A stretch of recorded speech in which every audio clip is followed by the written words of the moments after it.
to another halftime chat, live edition, and I've got one of our fan favorite guests, Mr. TL Cross. I was so surprised when you first came on, and um, you attacked it like you were. I don't know. You know how Malcolm X would just be so eloquent with his words. So I went back through the interviews and stuff like that, and how you took your time to explain things. But how are you doing, sir? Man, I'm doing great. Thank you for bringing up Malcolm. I have Malcolm right on the wall there.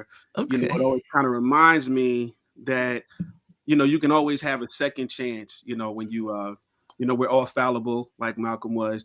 Did we come back, man, and have a second chance? Most of us have a second chance. Yeah, well, most of us.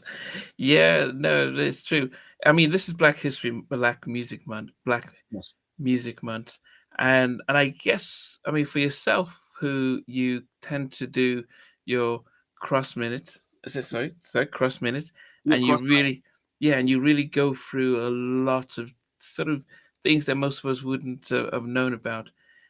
What's your I mean, how do you see Black Music Month? Do you really see it as something that's important to celebrate, or as it just a token gesture, or how do you see it?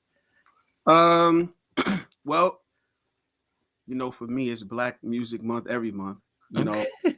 And even interestingly enough, when you look at the history of just music in general, you can oftentimes find traces of Black music, even in music that people don't consider Black music. You can always trace, some of the remnants of that. So Black music is always here, it's always present, it's always prevalent, it's always in my mind. Music, as I said, I think I once said before, is the cultural aspect of a thing exists first. Mhm. And then after the cultural aspect exists, the music ends up being the sound of what that culture is. So it's usually not the music first and then the culture follows. It's the culture first and then the music is what that culture would sound like. It's put to a melody, beat, rhythm, cadences, and that kind of thing. So I'm living everything all the time. That is the culmination of what ultimately ends up being Black music. You know what I'm saying? Mhm. So Yeah. so I didn't answer your question. I didn't answer your question, but I answered it my way. But what I will say is the fact that there is a Black Music Month. Um, I guess for people who tend to forget to pay homage or forget their reverence and stuff, to kind of pick it back up at that time. So I guess it works well for the person. Yeah, I mean, if you think about like, okay, the NPR, or so National Public Radio, they're doing the Tiny Desk, and Yes. then showcasing a lot of black artists. That Yeah. I mean, some like Shaka Khan would get a spot, but after her verses album, maybe people weren't sure if she was, if she was up to singing again. Mhm. I think SWV are coming up, and so it looks as if they're shining a spotlight where probably giving them a bigger platform.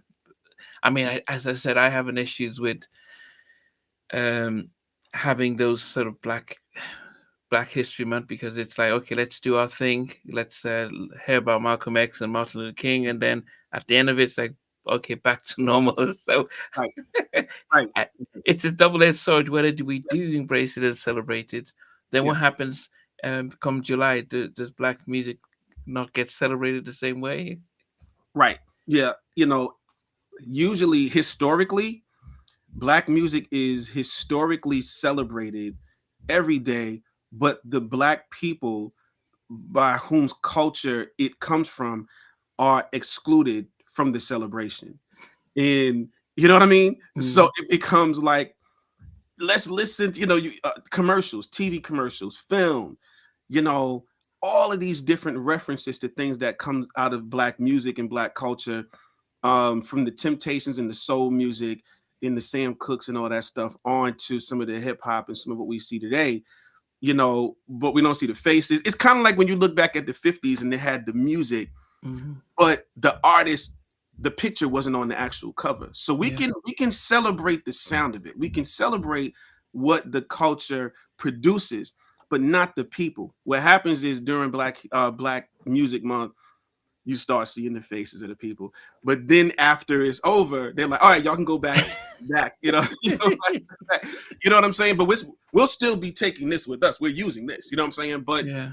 nah, man, for a person like yourself, you're celebrating every day, every month, every minute, every hour. And I appreciate you for that. Also your work, I'm doing cross in a minute, but you do your work, man. And it's very, very important because we know that it's not marginal. This is not a marginal thing. This is not something that you can bring out within one little period of time and then put away. So when that Black, Music Month time comes, we can all come on in, y'all. We've been here for a while, but come on in, join the party. But when they leave, it's still up to brothers like yourself and me and everybody else to continue to do the work. And what about Juneteenth? Because I was in the States for 10 years. I'd never heard of Juneteenth. It was never something that was ever brought up. I Yeah. think even this Black Music Month, I didn't. It wasn't something big, so I don't know. Is it post George Floyd that it just all crept in, and this was just a way of just saying, "Oh yeah, we haven't forgotten you guys." I mean, it just seems like it's now a Yeah. big thing. Concerts are happening, Yeah. marches. Yeah. So we've been here. We we've been through Juneteenth the whole time. You know what I'm saying? Juneteenth is it's old. It's an old holiday. And when I say old, I don't mean old as in obsolete. I mean old as in it has a lot of history to it, and it's Mm. been being celebrated year after year after year after year. And I think here's what I will say. Within the Black community, it's been celebrated and it had been getting bigger over periods of Uh, time. We've been having Juneteenth events for years and years since my childhood, and wow. oh yeah. But here's the thing, yo, um, pro blackness started to become profitable. At, yo, it's the craziest thing. It's become marketable. Pro blackness, it's become marketable. I'll give you an example. Get Out, the movie by Jordan Peele. Yeah, yeah, yeah, yeah. Oh man, Oscar worthy. Black Klansman by Spike. Mm. Oscar worthy. Now, when Spike didn't change, Spike was always doing those types of provocative things, thought provoking things as it pertains to race and that whole thing. But when Spike was doing it before, it was kind of like a nuisance, and it was kind of giving him some type of a ceiling that he couldn't get past because Yeah. here's Spike talking about race again, right? But then he does Black Klansman. It's like, give this man an Oscar because something happened. Like at some point, pro blackness started becoming. There's my confetti. Even Yo, I. it's so what the confetti comes down when they feel like I've said something poignant. You know what I'm saying? Let's remember that. But yeah, it was probably because I was clapping, right? Yeah, it's fine. Hey, adds to the effect. Hilarious. But yeah, so at some point, rappers who were not necessarily pro-black, they started saying a few things that was pro-black. Certain people who hadn't addressed this before, now they're doing it. And so here we are today. And yeah, now we're ready to commercialize a Juneteenth. We're ready to commercialize, certain things. And then certain companies, they begin to make money and make profit off of it. So they're kind of realizing that they can make some profit off of pro-blackness, when they take it, run it through the washing machine and dry it and kind of do something different with it. But it's been here for a long time, man. Wow. Yeah. Okay. As I said, because as I said, I came to the States, went to college, and lived. So I guess historically, so stuff like, so I knew about Selma because I lived out in Yes. Selma, Yes. but I didn't know about Oklahoma. Oh, Um, you know, and I actually had a very good friend who was from Oklahoma, and she says, "Yeah, no, I can't let you. Yeah, my brothers and my dad are extremely racist." She was white. Can't wow. let you. Yeah, we're in college. No, we worked in L.A. And she says, "No, yeah, if they ever knew that I had a black friend, I'll be this so." And I'm like, "Wow." It, in, this was like maybe 90 in the 2000s. What you but I got? had no idea about stuff like that. And um, I guess it's sometimes in the history of America, there's a sense of going back to before the civil rights stuff, but I guess it's not really recognizing how much it has held people back and how hard it is to move forward. A lot of those who were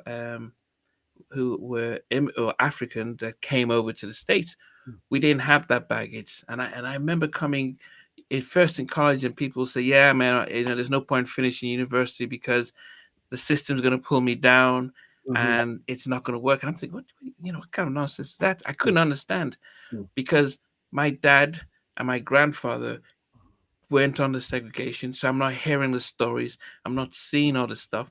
I'm seeing, wow, look at all this opportunity in America. Look at, you can become rich if you want. You can Yeah. become the president. So most of us who come in see the opportunity because we're not held down by baggage, and then that's why you may see uh, um, a lot of I don't even know the words you call, but a lot of Africans, Nigerians, and stuff coming over, Indians coming over, see the opportunity and just fly with it, Yeah. and and not really understand what's happening to other people.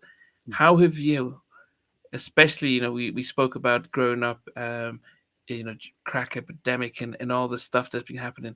How are you able to see past all of that and still be able to not say, well, the system's going to hold me down?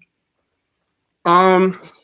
Well, uh, struggle, has been a part of the black narrative here.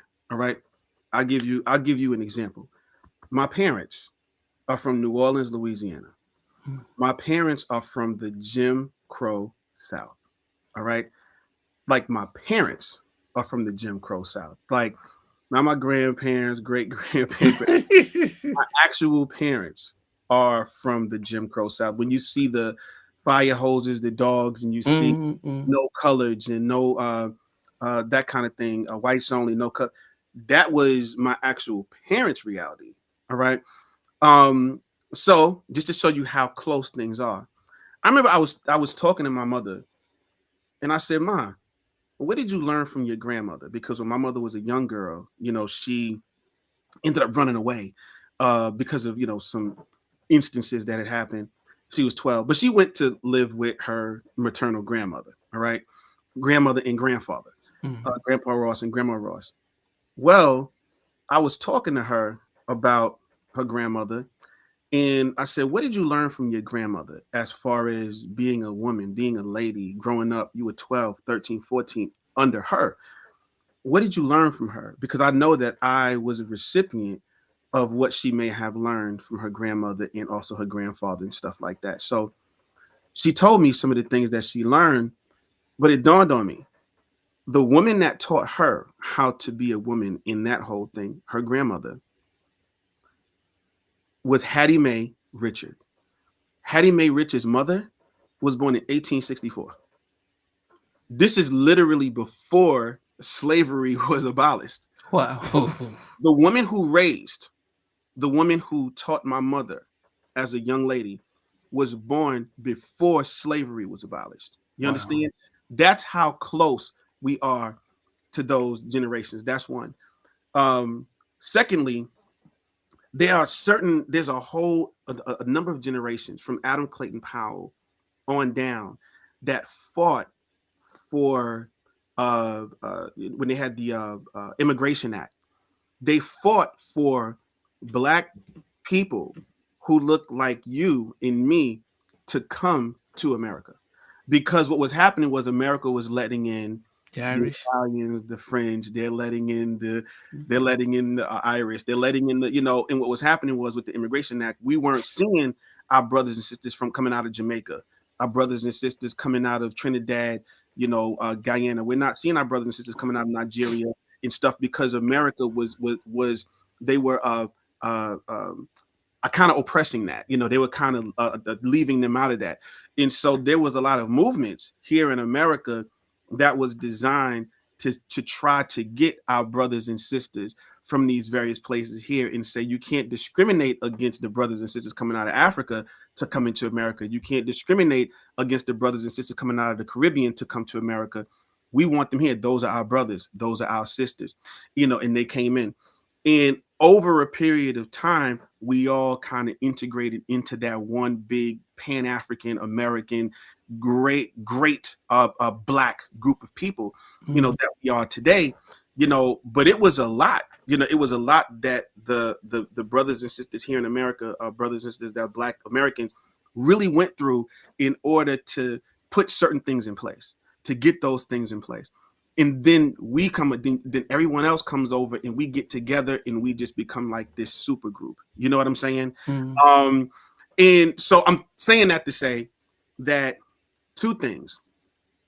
When you are in an abusive relationship and the relationship seems to be over, but the person's still stalking you. The person is still making a, oh, he's coming down there to get that job. You tell him no, tell him. You think you're out of the relationship, but you're still in the relationship. The person is actually still. So those types of things are going on. And what happens is the people who've been in the relationship for a long time are peeping it. That's what's going on. This is what it is. That's what's happening. This is what's going to happen. Blah, blah, blah. And then there's also been this thing where when our brothers and sisters come over from different countries, there's been this thing where it's kind of like, stay away from the Black Americans. Yeah, I got the talk when I flew over to college because you don't want to get into trouble, especially yeah, 'cause There you go. And so the thing becomes, as long as you stay away from them, you'll be fine. But technically, because you get over here with us, we're gonna say, hey, come here. Let me tell you what they're doing. yeah, Let me tell you what they're doing, bro. We trying to, what I'm saying? And so it's like this, man. It's like this. Different people. As long as they think they're separate, they can't do this, then they can't do that. yeah. So Yeah, I mean it's a true reality, and because even when they do the stats and they say Nigerian Americans are are one of the highest educated people in the whole of America. So what happens is, yeah, let's stick to our community. So the yeah. Ghanaians and the Nigerians and the Africans say, yeah, we need to. I admit when I was in college in Wisconsin and it was Milwaukee. Yeah, I didn't. I mean, I left the Alabama. Yeah. It was as and Mayor Smitherman, who was the mayor during the Selma March, he was still the mayor when I was down there in '92. Mhm. So he he was related. And I asked my uncle. I said, "Wait, how can this old guy, who was openly oppressing black vote, didn't was there stopping the march across Selma? How can he still the mayor in '92?" And what my uncle said is, "Well, what happens is when a prominent black man would come against him, they would then bring out their own black guy, Mhm. and then they'll split the black votes, and he'll get his votes." And so, but being in Alabama, I felt safe Mhm. because I knew that if someone didn't like me, they would say it. So Mhm. I felt really at home. I go to Milwaukee, and it was, and no insult to Milwaukee, but I went to Milwaukee, and it was, well, I couldn't tell because they would smile in with one face but turn away in the other, and I felt, wow, the Midwest didn't feel safe to me because I needed people to be open. If you don't like me, that's cool. I move away. But Yeah. and so what happens is in college, all the African, with my people who are from Zimbabwe, Namibia, Congo, Ethiopia, we were like a pack. We just hung out together. We Yeah. were like, yeah, this is the safest way because we know how to talk, even Yeah. though we're different cultures and language. But we had this sense of we're in it together. We'll look after each other and stuff like that. Yeah. We couldn't trust anybody because we didn't know which way to go. I'm hoping this is because that was in the early '90s. I'm hoping things have changed where those who are second generation Africans are feeling a lot more American and being more integrated in society. Yeah. Yeah. No, listen. Maybe because a lot of my friends, man, a lot of my brothers and sisters come out of Ghana. A lot of my brothers and sisters come out of Nigeria. Mm, A lot of my brothers and sisters come out of the Caribbean, And a lot of my brothers and sisters come from the American North, the American South, the American Midwest, and the American West Coast. All right. Shout out to all of my brothers and sisters over on the West Coast. So here's the interesting thing. You see how you said it was yourself and some of the other brothers and sisters from the continent. Yeah. So the thinking is this: you in let's say it's a group of you. Let's say it's three of you. Yeah. You happen to be walking up the block, and then there's another group. They all come from Queens. Guys like myself, and we all walking up the block, and then we get to the corner, and we're all standing together, waiting for the light to change. Cops run up. They're not gonna say, "Hold on, which one of y'all is from America and which one is y'all from Africa? Which one is y'all from the Caribbean?" Maybe y'all go ahead. So the thing is, the racist cop who does that understands more so than us. It's the same. Like it's like yo, you have your foot on George Floyd's neck. And it's like, while I'm doing this, can somebody check his background? Can somebody see if he was born here or not? You know what I mean? You know what I mean? Like it's so the thing is, what we have to realize is that we're talking about the different places that were colonized, Mm. and where the boat dropped us off. That's it. Like, so in Louisiana, we were, and I'm saying we because of my parents, colonized by the French. All right. And then the French had what, the Senegal, right? Like the Yeah, French, yeah, yeah, yeah. They we I went to Senegal and some of the Senegal, West African places. Yeah, Mali. Yeah, Mali. You have the French are there. yeah. Simultaneously, they're in Haiti. All right. Mm. So 3 different black places underneath the hand of colonialism and slavery of the same group of people, the same government. That particular government understands they're dealing with the same people. It's just in 3 different places.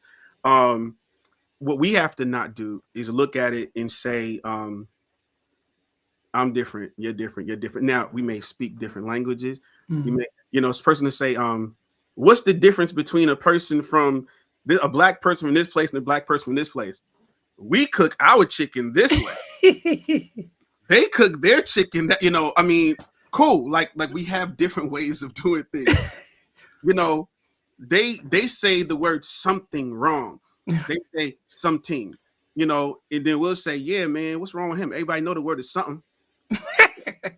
You know what I'm saying? But in both instances, what we're doing is we're taking Africanized, linguistics, and we're kind of adding it to whatever. So my point is, we have to understand.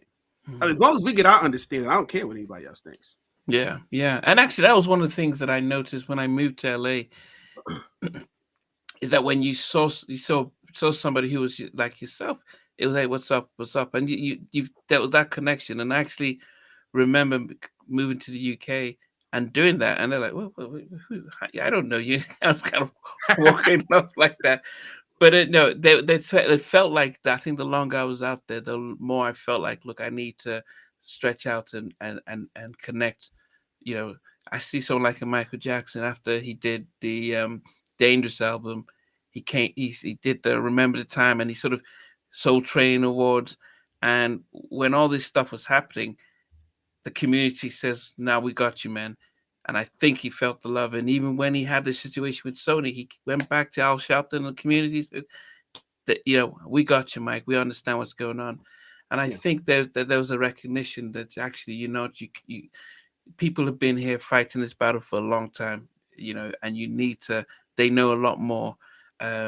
Yes, I might seem a little bit less threatening in the workplace because I'm, coming out of a place, maybe the UK or Nigeria, where things are much tougher, and you just see the constant electricity, and you see the roads are smooth.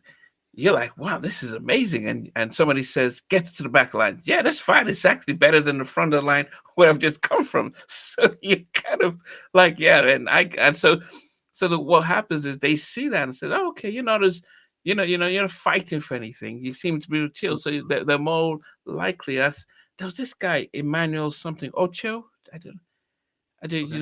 the I think he does sports and stuff. Ocho Emma, Cinco? is it Emmanuel Ocho? Yeah, I can't remember his name now. Emmanuel I know something. you're talking about. I know you're talking about, but go ahead.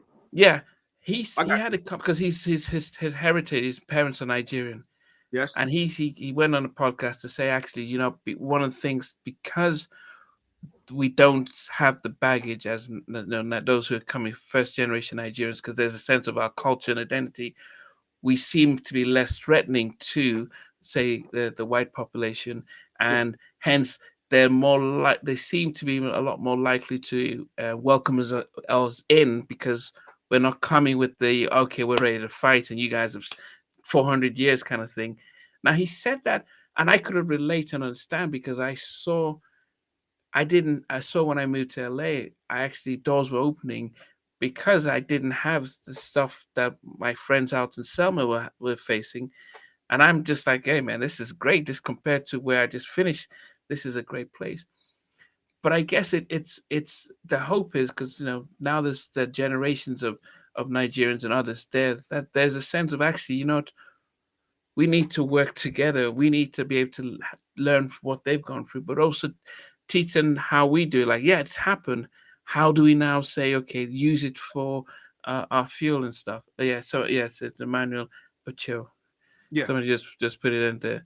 Yeah. That's my very good friend Angelica Beener. She's legendary, man. Okay. Y'all got to check her out. She does all these great things as a journalist, and she's amazing. Yeah. Thank you, Okay. Angelica. But yes, um, great point. And you're right, because you might come in and you might say something might happen. And you say, well, the guy didn't mean anything by it. He's a nice guy. He didn't mean anything by it. Me, I'm like, oh, I see what you're doing, brother. You're doing the same thing. You take it from the playbook of from when you did the Mega Evers, and it's like, you know what? Come get him. He knows. He knows. Come get him. Come get him. You know what I'm saying? But but the thing is that you're right. That plays into it. That's part of stay away from those Black Americans. Just stay away from those guys. Stay away from them. You know what I'm saying? Because you're gonna kind of get them thinking a certain kind of way and so on and so forth. But I think ultimately, when you look at the history here in America, dating all the way back from however long we've been here, there's history that says, many Black people have been here prior to, like Abu Bakr and his ships coming out of West Africa into America prior to 1492, two's voyage. And there's been trade between, the brothers and sisters in West Africa and also here prior to European touching down here. But the vast majority of us, we're talking about triangular slave trade, so on and so forth. And within that, what's a part of that is survival, struggle. There's the guy Mary Baraka, the great poet and author, and prior to that, Leroy Jones is what they called him, but he had a book called Blues People. And what we talk about is we talk about the fact that the resilience of Black people here, like we should have been Mm, gone, we should have been wiped out, mm, but here we are creating the light bulb. Here we are creating a doorknob. Here we are creating a refrigerator. Here we are creating all these things that then go all throughout the course of the world. But when it goes throughout the course of the world and it's in another country, people look at it and say that came out of America, not that came out of a Black mind. You know what I'm saying? mm, And this is the Black mind that is helping to shape the entire world, not just the music, you know what I'm saying, but the literature, the invention, then also the music, in that kind of thing, the art, so to speak. So we've been making a serious mark, not only in America, but throughout the world for a long time. But what happens is oftentimes when people come into the country, no matter who they are, we haven't been getting our props. We haven't been getting our respect here in America. So no one's going to tell a person, every time you stop at a stoplight, like that's a that, right? Like nobody's doing that. So what happens is we don't get the credit here. So why would a person that came out of Nigeria or anywhere, how would they know? Because we're Yeah. not even getting the credit here. So a person would know. We just sit around looking like we just worthless, not just sitting in America, just waiting for somebody to come and do something for us. But come to find out, we've been masterminding so many different things. And I think it's something to be proud of. So I think Mm. when people come from the Caribbean, they come from Nigeria, we look at the Caribbean and say, look at what they've done over there. We look in the continent and say, man, look at what the brothers and sisters have done over there. And then they come here and we could all say, look at what we've been doing with Yeah. the world.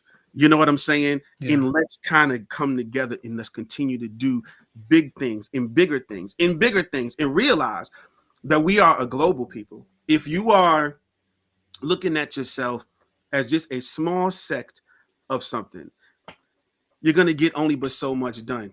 If you see yourself as not only a global people, but you see yourself as an ancient people, you can put yourself in a position to where it's like, all right, it's not this, it's this, and then it's like, boom. Mm. You know? Yeah. I think that's the one thing that um, even us in the continent of Africa, here in the UK, we find it hard to unite. Um, there's one thing I admire about those who are Jewish.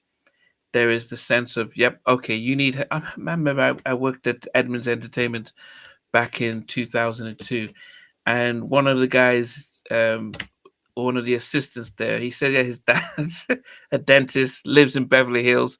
So the job was like, yeah, just take your time, decide what you want. And he says, yeah, when I'm ready, I might get a job in Hollywood, or they'll set me up in a record label. But I just want to take time out, and I'm just hanging out there. And I was like, wow, goodness, connections, doors were opening.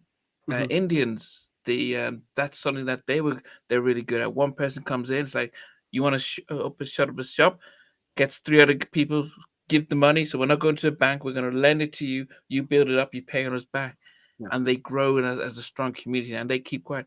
The Chinese do sin, but even as blacks, and this is not just Americans. I'm talking about us in Africa stuff. Mm-hmm. We struggle with that sense of, yeah, let's, if I help you, you're going to help somebody else, and as a community we can support. I think that happened in Oklahoma, and that's why they got burnt down. I think that felt as if that was the situation, that they were supporting themselves, and maybe that was why we need to break that chain. But I don't know why, and maybe there's still a scar with that. Actually, some of us, both in Africa, sowed some the rest of us over. It's like they didn't just come in and go into point and just take people. He was like, "Hey, we need to buy some of your people." Yeah, yeah, sure, sure. Here's some people. So that sense of, oh, we can't trust one. I don't know, and unfortunately, that seems to be holding us. Music Yeah. industry. You've been in the industry. You get in, you get your own people rip you off. It's like, So let me talk about that. First of all, you brought up Oklahoma. Shout out to the Gap Band. All right. Greensboro, Archer, and Pine. Do you know that, right? I think I heard it recently. Yeah. The Gap Band, they're from where Black Wall Street was. And then named the Gap Band GAP because of those Wow. streets that were in Black Wall Street, Greensboro, Archer, and Pine. Um, now, Black Wall Street. Black Wall Street happened during a time. There are generations of black people, and I'll speak about here just for now. There's generations and generations and generations and generations of black people here in America. And I'm saying black just so that everyone can understand what I'm saying. There are many different things I could say. There are some people want us to say indigenous, some people want us to say African, some people want us to say African American, some people want us to say, I'm just going to say black so that we can bring it all in. We all know what we're talking about. It doesn't bother me, actually. Black doesn't bother me at all. So, but here's what I'll say. there were generations and generations and generations of Black people here in America that got that understood that what they were doing and the sacrifices that they were making, they were probably not going to enjoy themselves right here and right now. It's going to be for generations to come. This is how we saw so many generations giving their lives. This is how we saw so many generations staring down the barrel of a gun, being killed, being beaten, being lynched. They knew that what they were doing was not for themselves. It wasn't for their own comfort. It was for generations to come. It was for maybe the next generation, or maybe 2 generations down, 3, 4 generations down. We are benefiting. We stand on the shoulders of people who, in their mind, they weren't thinking about themselves. They were thinking down the line. They were literally sacrificing for those down the line. That's part of what we're talking about here. When you ask that question about us getting together, we're talking about a mentality that says, I'm going to sacrifice something in order to help the next person. Some of what I'm going to do, I'm not going to be the beneficiary of. Someone else is going to be the beneficiary of that, whether it be somebody from another family, another whatever the case may be, or down the line, your children, so on and so forth. I think there is a direct period of time where a lot of that begin to change in our community. Also, there is a lack of Pan-Africanism. So I have back here Booker T. Washington, Pan-Africanist, W.E.B. Du Bois, Pan-Africanist, Marcus Garvey, Pan-Africanist. There were these people who had the idea where they understood that Black people anywhere and Black people everywhere are somehow connected. So we need to all kind of do this kind of thing. That was understood. That had been understood. We're talking about the 20s. With Booker T, we're talking about as early as the 1890s. So this is a concept that has existed for a long time, that kind of thing. What we see today is we see an infiltration of that thought process. We see an infiltration of the process of Black people saying, we're going to work together. We're going to do a thing that's not going to necessarily benefit you and have immediate gratification, but it's going to benefit somebody else. It's going to benefit another generation. That is something that's not front and center with us today as much as it should be, but it was once upon a time. Now, historically speaking, when it comes to the brothers and sisters, let me see again, man. Yes. I was reading somebody's comments. There's some really, really good comments up here. I want to go through these comments. Can we do after a while? When we get a second? Okay, cool. So I'll continue this and then we'll go through the comments. So so when you talk about Black people selling one another during slavery, we have to be very careful as to how we preface that, because what's happening is people are looking at these very different people from these very different groups, these very different ethnic groups, these very different countries, so to speak. I know that was diced up by Europe, but we're talking about very different people. We've seen Europe war against Europe. We've seen Europe enslave Europe. We've seen Europe sell Europe into slavery. We've seen the Portuguese. We've seen the world wars. We've seen the scramble for Africa. We've seen the Portuguese, the Spanish, the French, the German. We've seen the English, the whole Britain. We've seen everybody be at war with one another, so on and so forth. They didn't all look at each other and say, we're all Europeans, because the thing about it is, in some instances, the word Europe didn't even exist. In certain instances, depending on what part of history we're talking about. Just like we're talking about in Africa, we're talking about groups of people.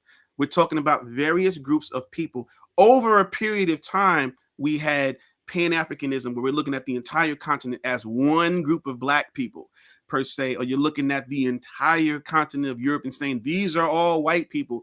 But historically in the world, that's not how it was. We're talking about those people over there that speak a different language, have different customs, do all types of different things. We can't even communicate. So now when you come into Africa as whether you be the Portuguese or whether you be the Dutch or whoever, and you say, I'm looking for a slave. It's not like, hey, come and take Uncle George here. You know what I'm saying?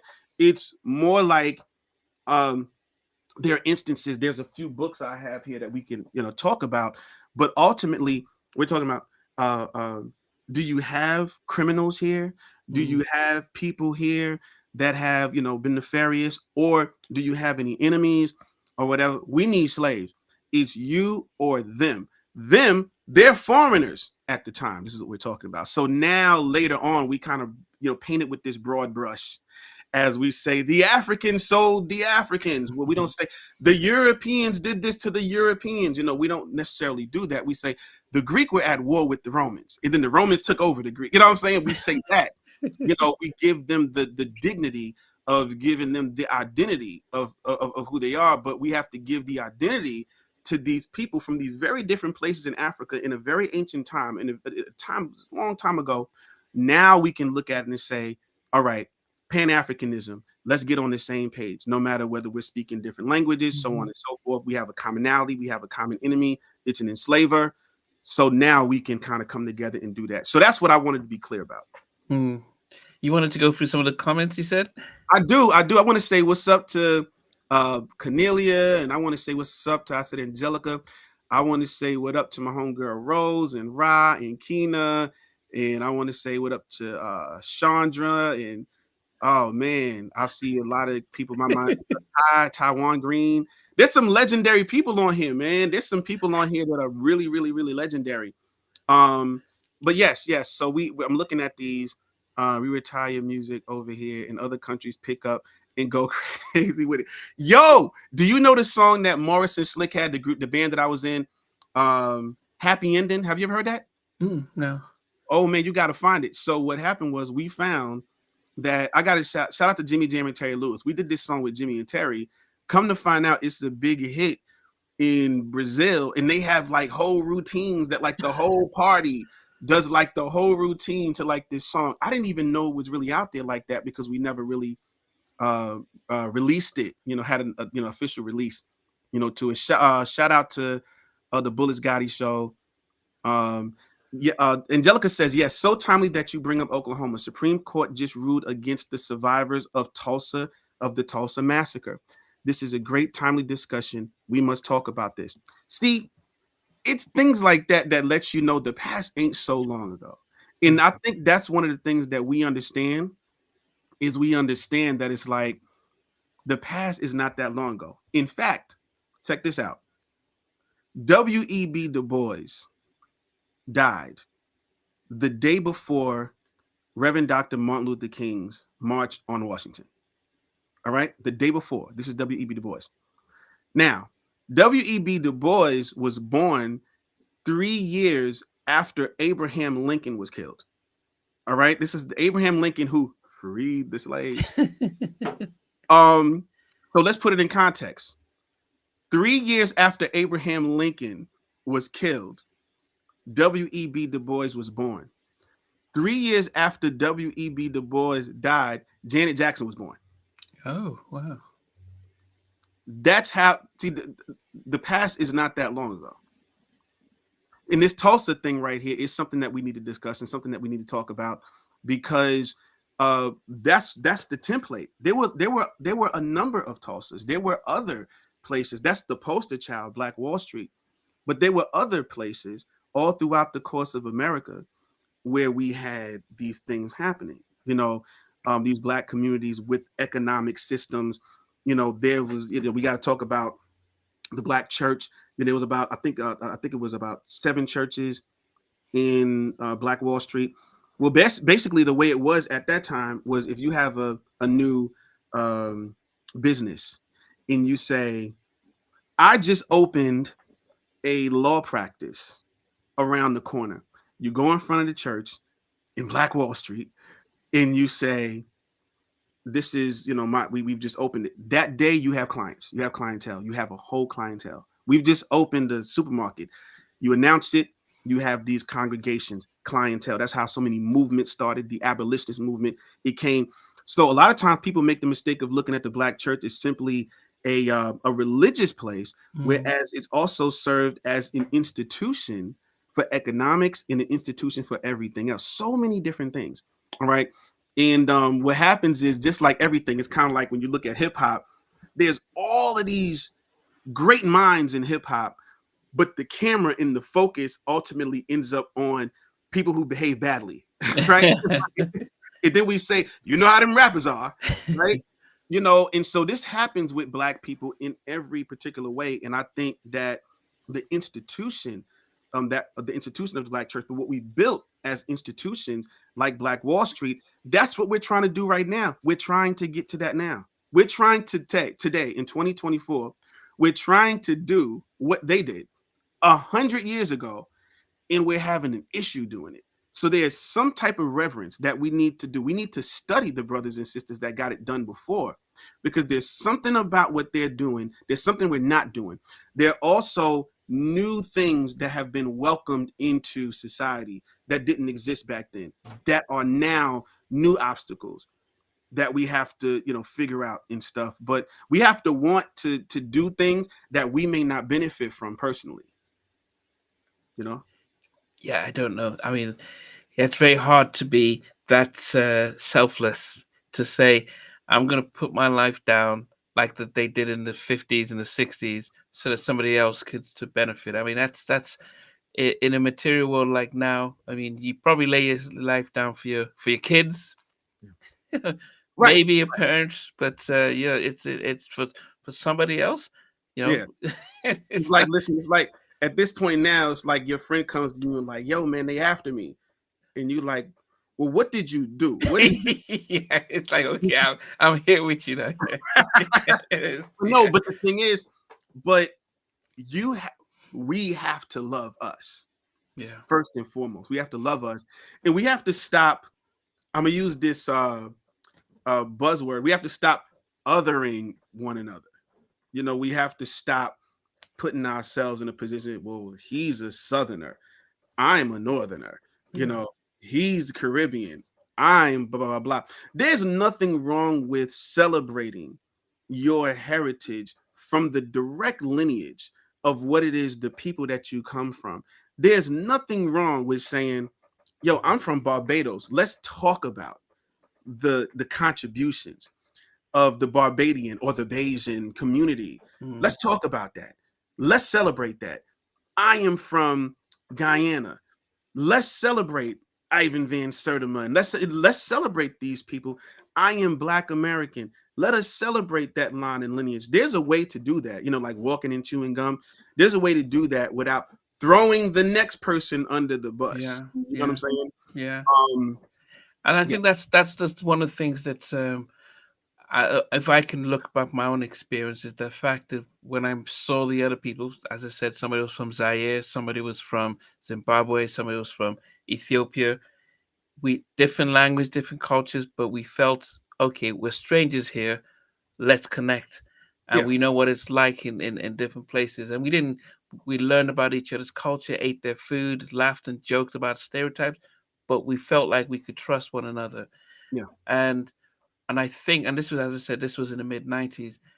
I think there. I'm hoping that there is that shift where we are appreciating other people. yeah. Because if I look at what I remember working. I've got a first job outside college, and it was a sort of a white sort of male dominated sort of office environment, Mhm. and I moved in. Then we had this guy who came from Chicago, and he was struggling, and he was like, man, this is not working for me. And I said, look, man, we need to stay in this, because if we can make it, it opens the door for, they say, oh, these brothers actually can work in this environment, and Yeah, opens the door for the others. And for some strange reason, I'm like, I'm gonna stay here, because I know that if somebody else comes in, they're gonna need to see somebody that looks like them, yeah, and still be able to mingle and shift in there. But I had to understand, yes, as you said, you have history of people who were saying, your dad and your granddad could say, yeah, when they used to beat us with the batons, and how we and the clan running away from the clan, and that's still fresh. I mean, Nigeria had a civil war in the 60s. My dad, I heard those stories, and I still get a little round up a little bit when I hear that. But if if he was telling me about he couldn't sit at the back of the bus, and uh, you know no Negroes allowed. I mean, that's hard. Yeah, I watched the film, but to see that that's actually happened, yeah, that is a hard thing to be able to endure. yeah, yeah. But my big thing then becomes, you know, in the music industry, Yep. I was listening to an interview that's Simon Cowell. I don't know if you know Simon Cowell. He does America's Of Got course. Talent. Yeah. He was talking about how he got his break into the entertainment industry. He had a big record. It went well. He was living large, but he owed the bank £500,000. Hmm. That's that's worth about $1 million. Hmm. They came after him. He Hmm. says, "Well, I have no money. You can bankrupt me." Hmm. He went to another bank, and the other bank says, "I believe in you, so I'm going to lend you the money to pay off the other places." How This lovely. guy had no money, but all he he was like, "Wait a minute, who does that? Who just says?" And then he says, George Michael's lawyer says, "I'm going to help you get a label deal with BMI How because I lovely. believe in you." I'm listening to his story, and that fascinating story, but I'm like, but how many of us would would a multi-million-dollar lawyer say, "I think there's something in you that I really want to, so you don't have to pay me. I'm going to help you get a label deal and help you set it up. And when you make it big, then you can hire me." I, I'm listening to a story that's fascinating as it is, and think that doesn't happen to to everyone. They don't give you deals. They don't teach you the business up front. You know, and that's the sad thing is those of us within the industry, you know, won't sign you and say, "Okay, Tone, I'm going to show you how contracts are on the business side, so make sure you're covered and safe." Because as you become successful, you can let others come in, and we can really build this black music thing. It seems like I don't know how long I've got before they find me out, so I'm going to steal all your money, and then when you set up a label, steal their money, and then you know that's it. Do you see there's hope for us in the music industry? All right.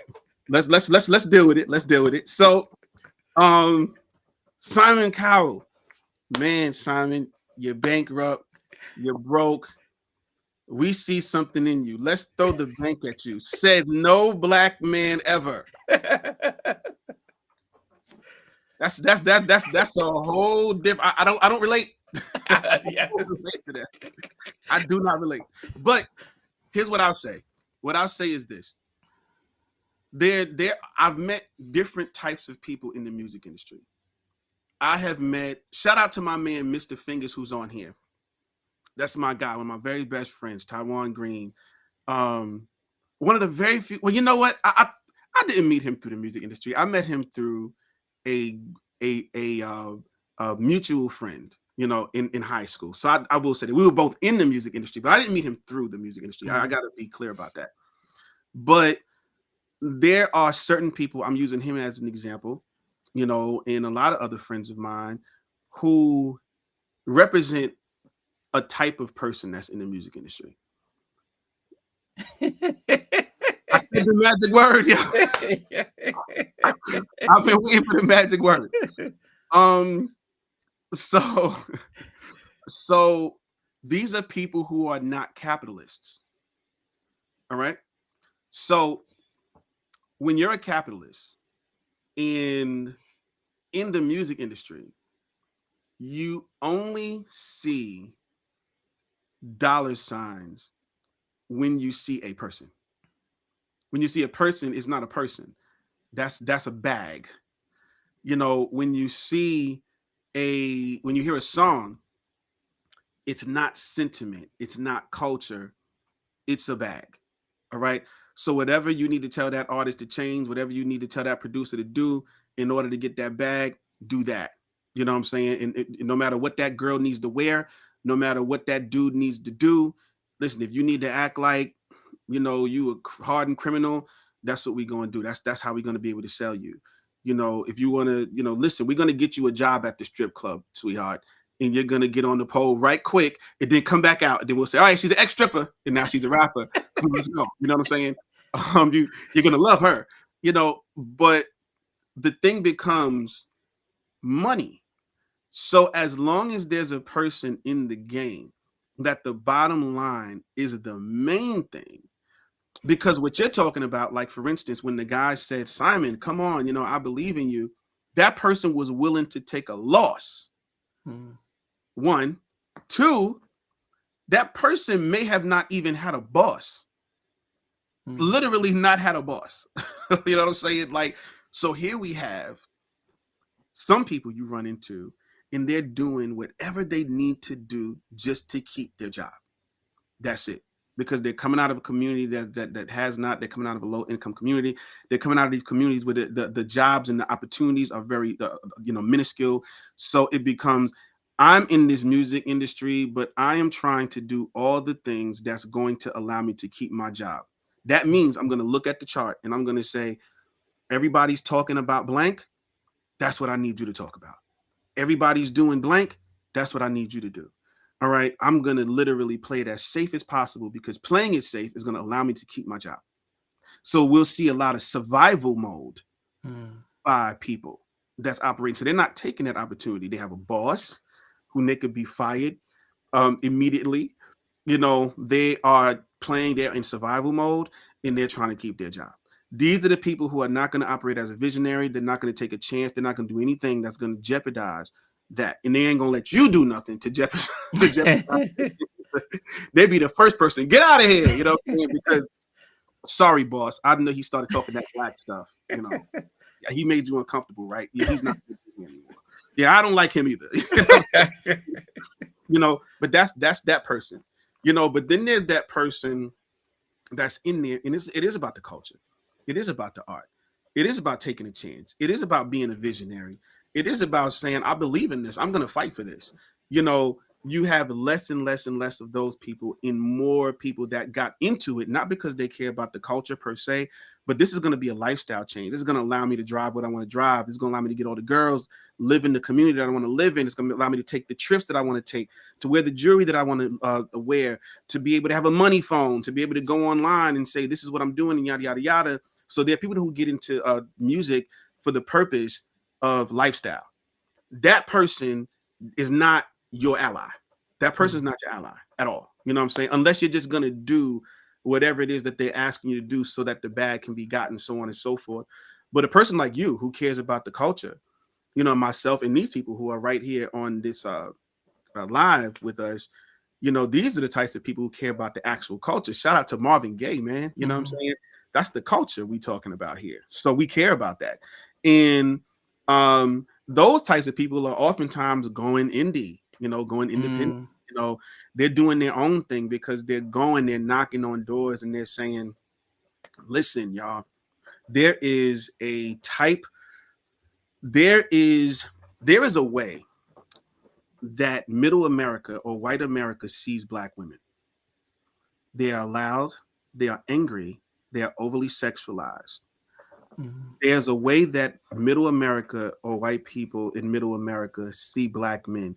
They are dangerous, they are not smart, they are brutes, they are on drugs. All right? These are self-destructive people. If you can bring us a product that represents that, we can have you sell millions of records because you're an easy sell. But if you start doing stuff that doesn't fall in line with the stereotype of what people think black people are, then you're trying to buck the system. Who are you to try to come in here but who are you to try to tell me, a white man, how black people are? Like, who are you to tell me that? You know what I'm saying? And here we are, understanding that we are not a monolith. We have every different type of black person that could possibly exist in humanity. All of that exists, but if we look at television, we're drug kingpins. We're all strippers. We're all gonna shoot you. We're all gonna kill you. You know what I'm saying? Yeah. Now, my point is, with us, we have to align ourselves with the people who care about the actual culture and not necessarily just the lifestyle that may come with a hit or a bunch of hit records. Yeah, I mean, I know that if I change my channel to become talk about the gossip and the feud, yeah, the YouTube's analytics will say, okay, this sounds like it just seems strange. If you just focus on the whatever happened and oh, did you know this? It's like, okay, yeah, we'll help you with that. It seems as if, but when you start to focus on, hey, let's celebrate, it's like, yeah, it's not really what we want to really be pushing and stuff. But You and yeah. me, you and me both, brother. You and me both. I remember listening to an interview with Steve Rifkin. I think Mhm, he had Loud Records. I don't, mhm, yep. and he said, I think he was on Quest, and he said that he was working in promotions, Mhm, and his uncle calls him in and says, "Hey, um, we want to help you. We want to start to help you start up a record label." And he says, "Well, I don't really want a record label." And then he gets a call back. I think his uncle, his cousin said, "Yeah, we want us to help you set up a record label." And he says, "No, I don't think so. I love my promotion stuff." Then he gets a call from his granddad or his dad. He says, "Don't you ever turn down a free opportunity, an opportunity like that."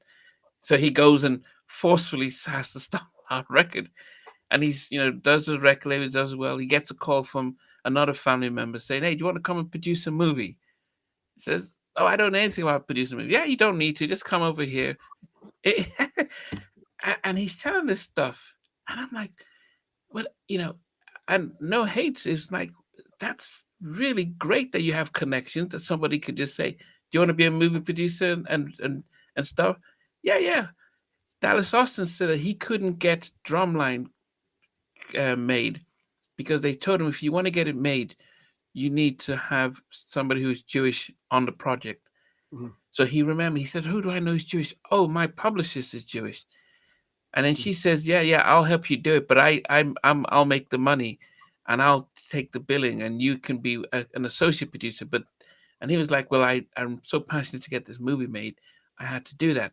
mhm, Quincy Jones couldn't get Color Purple made until he got Steven Spielberg to direct, mhm, and it's like, wow, it's like this is what happens when you work as a community mhm. and you open doors for others, Yeah. and then you keep opening those doors instead of what sadly happened when the 80s and these labels, and then you had the Gene Griffins and all these people who were like senior talent ripping you off, and then it meant that you were starring instead of building up, instead of saying, "I'm going to help you out because as it just helps us as a community." Everyone was like a clown savant who was, "Okay, I'm going to set you up, Jimmy and Terry. I'm going to set you up, Ellie and Babyface." Listen, so let me get in here for a second. Yes. Yo, you hit the nail on the head. So Clarence Avant comes from music. Clarence Avant is a musical mind. He is literally he was a marketing genius. He was just someone, he just had the vision. He was just brilliant. Clarence Avant. I have a story about him. I did I tell this story last time about Clarence Avant? Oh No? no, no, maybe. I talked about him. So me and shout out to Brian, man. Shout out to Bezo. We were in a when we were on Motown, Clarence Avant was at Polygram. They were over Motown, Yeah. uh Okay. he was at he was up way up top, Clarence. Wow. So we get on the elevator and Brian says, "Yo, that's Clarence Avant," so he's kind of like, Andre Harrell was the top for us, but Yeah. Clarence Avant was up there. We said, "Oh, there's Mr. Avant." So we get on the elevator, and the album wasn't out yet. The project wasn't out yet. It was just circulating through the label, and people were excited about it. So Clarence Avant, he pressed his number, and we said, Brian said, "Hey man, what's going on? I'm Brian. You know, this is Tom." He's like, "This is Tom from Ladae." And he said, "From where?" And we said Ladae, and he said, "They never heard of you." So we said, "All right." He was like, "Yo, man." He said, "All right, cool, cool." And so it was quiet. And then he thought for a second. He said, "Where you say you were from again?" And we said Ladae. He said, "Is that Albie Shores thing?" We said, "Yeah." He said, "Oh, yeah, I listened to that. I just was listening to that yesterday." And so we said, Brian was like, "Yo, to think about it." He was like, "It's all right." No. so like, so we just watching the numbers. He was like, "It was all right." He said, "You know, yeah." He said, I like what y'all are doing." He said, "It could use a little more grease, but that's about it." And then he got off the elevator and he said, what he meant by more grease, he said the same thing to Jimmy Jam and Terry Lewis years ago, was basically let the soul come out, like do what you do, like don't hold back. Like he heard that. Like he was like, man, you guys sound polished, but I think that there's something else that you can bring to the table that you're not doing. I was like, yo, say no more. That gave birth to what ultimately became the group Mars and Slick that when we got with Jimmy and Terry, that was Clarence Avant. That was his fingerprint on that. But he was that type. What happened with us in our communities was we had the executives coming out of our communities Mm.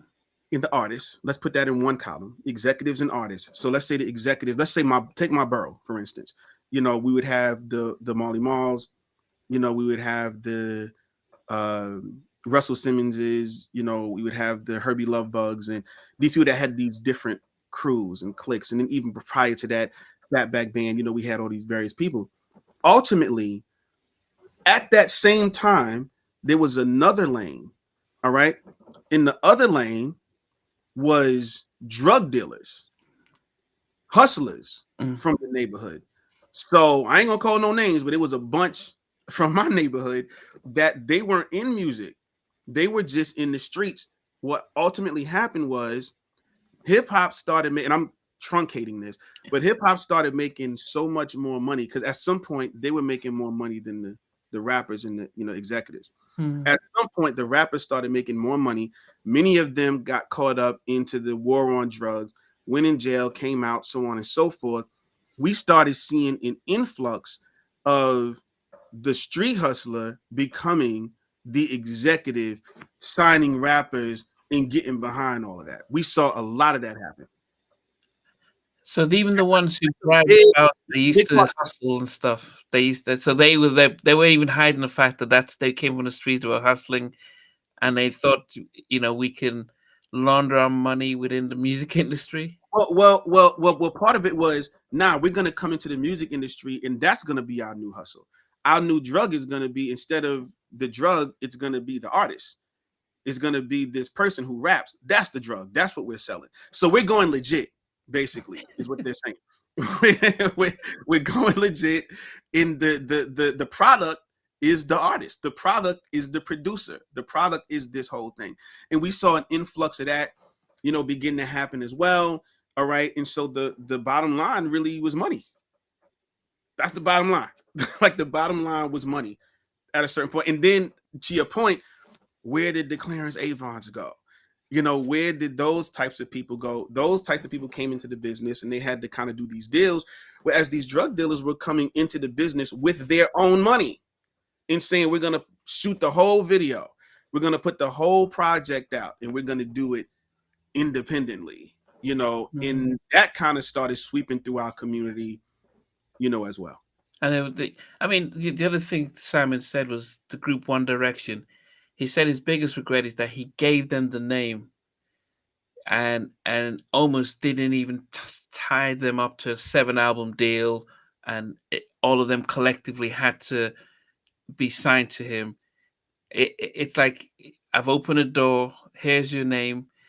They blow up and they become multimillionaires, and it's like, but then how come our artists don't get those opportunities, don't get those label deals, don't get those, the ability to own their name and get, to become an Ed Sheeran and stuff like that. It just seems.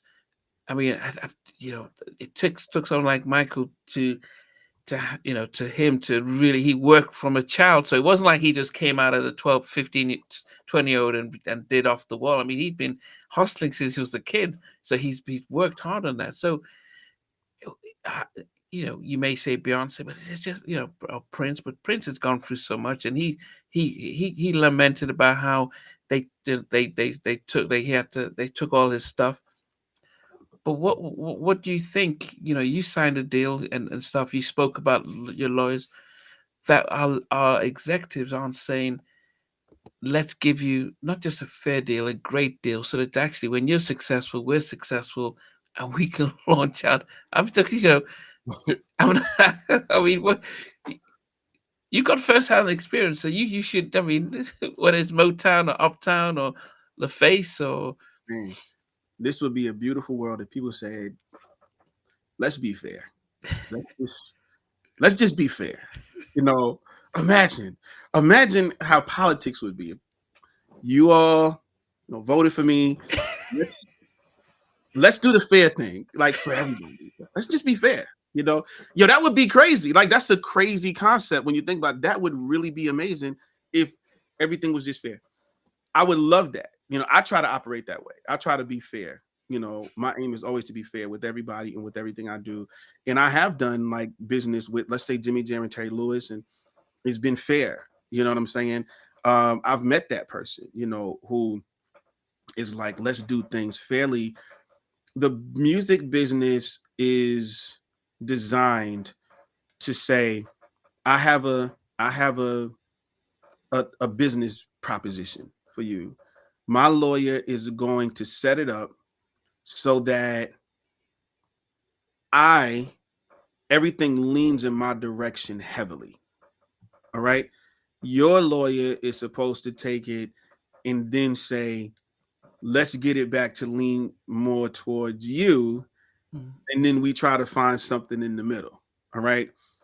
Um, and unfortunately, at least in the world of capitalism, people just, that's what it is. I'm going to get as much as I can, as much as you give me, I'm going to take.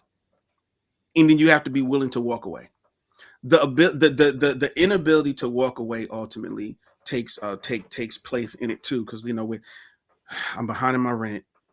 I would love to help my mom and my dad with their bills or with this whole situation. I would love to be able to set my children up. All right, well, I'm gonna go ahead and sign this thing right here. At least it'll give me a lump sum, and I'll be able to take that. So, and then people, again, it comes back to survival mode. You Mm. have to be able to say no, that's not a good deal, and I'm just not gonna do it. Period. It didn't, like Robert Townsend said in the movie Hollywood Shuffle. There's work at the post office. You know what I'm saying? You have to be willing to do that. But my point in all of it is, listen, survival mode is a mother, man. And you come to some people and you say, listen, you can take this lump sum and then I'm gonna own your soul in your firstborn and cut a finger off and I'm gonna own that too. You know what I'm saying? I like that hat. Give me that. Like these types of things. And then a person's like, so let me go ahead and just do this, man. And then I try. Then when I get to that next bridge, I work. I just try to work past that. You know what I'm saying? And people, start, living that way, man. We have to be willing. It's the power of no. It's to be able to just walk away from a deal and say, Yeah. no, that doesn't serve me. I'm not going to do that. And then we also have to understand this when it comes to entertainment. There's more to entertainment than just being a recording artist. Sometimes you can be that person that tours. Sometimes you can be that regional person that in the tri-state area, everybody knows you, and everywhere you go, you get paid handsomely in order to do what you're doing. And then that could grow into something much bigger or whatever, but you have more leverage. You have to be willing and able to do various different things in order to make it happen, as opposed to, I'm just going to put all my eggs in this one basket, sign my life away, and here we are. You know what I mean? Yeah. Yeah. I as we just right in the middle of Black Music Month, the one of the things I've always thought had an impact on R&B music was when Billboard magazine decided, I'm going to take country music and I'm going to take rock music. I'm going to make it one chart. They didn't do that. They took hip hop, which is which would in some cases was banned from R&B stations, Yeah. and they said, we're going to put, because there are two black people are singing, one is rapping. Yeah, it's the same, and we're going to make it the top 100 hip hop and R&B charts. And I never understood that. And what unfortunately happened was that actually it became cheaper to do hip hop. You Yep. know, they that made so much more money, and it became too expensive to do the artist development. And so, okay, I think with hip hop, you don't really need an artist development. You just rap, you just come out there, you just walk around the stage. With R&B, you need your moves, you need your styling, you need your all that stuff to go with it. Mhm. So that's too much. It takes We're investing too much, and we're it's Mhm. taking a lot longer to get money. And in some ways, I think the labels colluded with Billboard to say, "Hey, you know what? We're thinking about phasing this R&B stuff out. Let's just combine the charts. So it was easier for us to manage and stuff like that." Mhm. As you were, you came out to the 90s and stuff. Did you notice when the charts went from just the R&B and the hip hop and it just became one, and actually you started to see it being filled 40%, 60% with hip hop artists, and then the R&B actually needed to get a hip hop artist actually to send a hook just to make the charts. Yep. Nope. It went right by me, bro. Like Zoom. I was like, yo, why is this in the same place? This, like I can't pinpoint the moment. But in hindsight, I look back at it and I'm like, wow. Now, what I will say is it caused quite a big rift in the rap and R&B communities in some ways. Especially in the early days, you remember uh in that song Jump by Chris Cross, they Yeah, said yeah, yeah. R&B rapping bull crap. That's what I'm dumping. You know, Bugging Out by Tribe Called Quest. I wish I could cold pull the plug, on R&B, and that's bug. Um, but there was like a war. Jeremy Cooper said mid 2000s. Um, there was that war going on, and then there was those people who just said, "All right, you know, is this a rapper or is this a singer?" Or every rap has a singer on it, or every song has a rap on it, and everything just kind of started, going together. Now these days, you hear a song, sometimes you don't know if you're listening to a rapper, you don't know if you're listening to a singer, you don't know if you're listening to a combination of both. I know there's Drake that came out there, and Drake is like singing, and then he's rapping, you know what I'm saying? And um, yeah, it did become somewhat convoluted. I don't remember exactly when it happened per se, but I remember not liking it because I was like, okay, so hip hop is when you look at hip hop culturally speaking, Mary J. Blige's hip hop. When you look at music, genre wise, Mary J. Blige is an R&B singer, but Mary J. Blige culturally is just as hip hop as any rapper is. Mm. People say that about me. They might be around me and they're like, "Well, that's hip hop culture." I'm not a rapper. You know what I'm saying? I've never been a rapper. Well, I've never been a successful rapper, but no, no, no, no, no. Everybody was rapping back in the day, in the neighborhood. Like, it was like, yo, what you doing? I'm writing my rhyme. Watch, watch, watch. You don't like this, you know. But you know, we ultimately, uh, uh, hip hop is the culture. So then there are rappers, and then there are singers. But what they did was they put everything together: hip hop culture, singer, rapper, all mixed up into one thing, where technically speaking, putting together a rap song, putting together an R&B song are two different art forms. Show me a person who's an amazing R&B songwriter. That doesn't necessarily mean that they can write a good rap. You know what Yeah, I'm saying? Show me a good rapper. That doesn't necessarily mean that they can master the art of writing a good R&B song. So these are two different art forms, genre speaking. And I agree, they both deserved, once upon a time they did deserve their own charts, their own, lane, yeah, and if you want to do a third chart that just says hip hop, and this is just anything that you feel just is influenced by the culture of hip hop. It could be reggae, it could be R&B, it could be, because um Back to Life by, yeah. uh Soul to soul. Yeah, Soul to Soul's Back to Life is just as hip hop as the rap record that came out that year. That's embraced in the hip hop community. You know what I'm saying? Um, so the cultural aspect of it, but yeah, those charts can't really represent culture. Charts can only represent genre. And when you merge genres, it's like that doesn't really work. And then you can see how it has hurt the genres themselves, the R&B genre, the rap genre.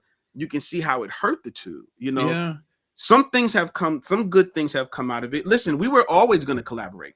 R&B singers were always going to collaborate with rappers, and rappers were always going to collaborate with R&B singers. That's just a fact. It has always been a thing. That has always been a thing. But we have to respect that these genres do beg of different talent, you know parts of your talent in order to make it happen. Yeah, because you can't imagine Rakim and Luther Vandross on the same charts. I mean, uh, great talents as they are, but there was a difference in how Luther would sing, and he won't ever get, say, a hip hop artist to feature on his track because it's like, yeah, and so that's stuff that actually I do think, because today, how often are we seeing R&B songs come out? I mean, it's very much limited really to females Hmm. singing about relationships, Yeah. but we're not getting a lot of men being pushed by labels. Hmm. You talked about Sexy Red or all these, so they're finding these female rappers, Hmm. and I think one person, I can't remember who is this white guy, was a marketing guy, was saying that if he's no other community would ever allow um the type of music that's permitted within the black culture, um denigrating the women, and one another, because if you were to say, I'm going to go kill, I'm going to go down into this neighborhood and take your daughter and rape her and stuff like that, there'll be uproar, it'll be on the news, the label will ban you and everything. Yeah. But they're fine when we're talking about, yeah, I'm going to go over there, I'm going to kill you, and we're Mhm. going to take all your money, I'm going to take your women. It's like, oh yeah, okay, if you guys, it's art form when we talk about ourselves doing that way.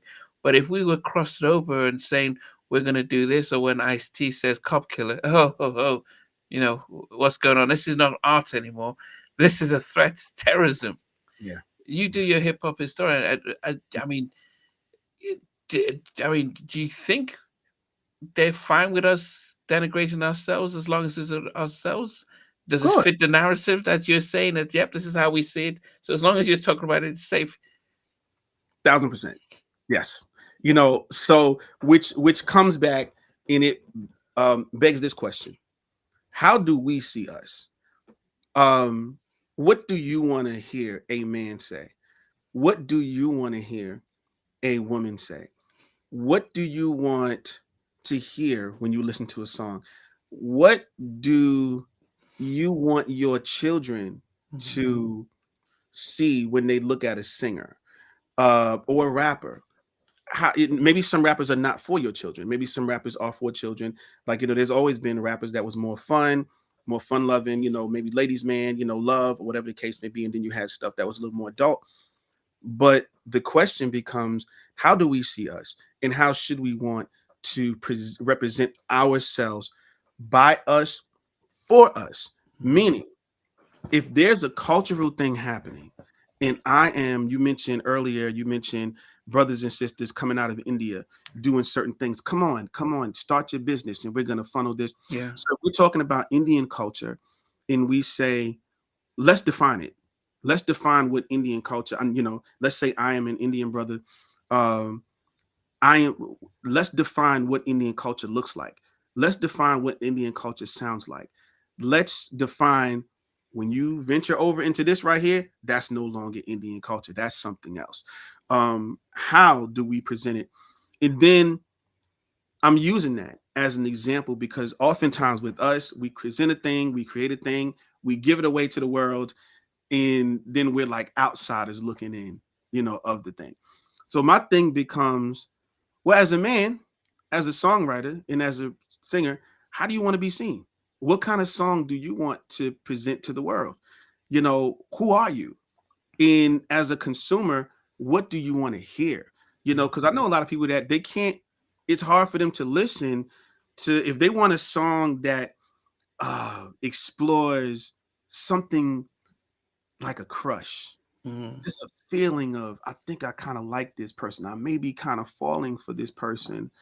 Um, so the thing becomes, do you put on Sexy Red, or do you put on um little whoever or young whoever? Do you do those things?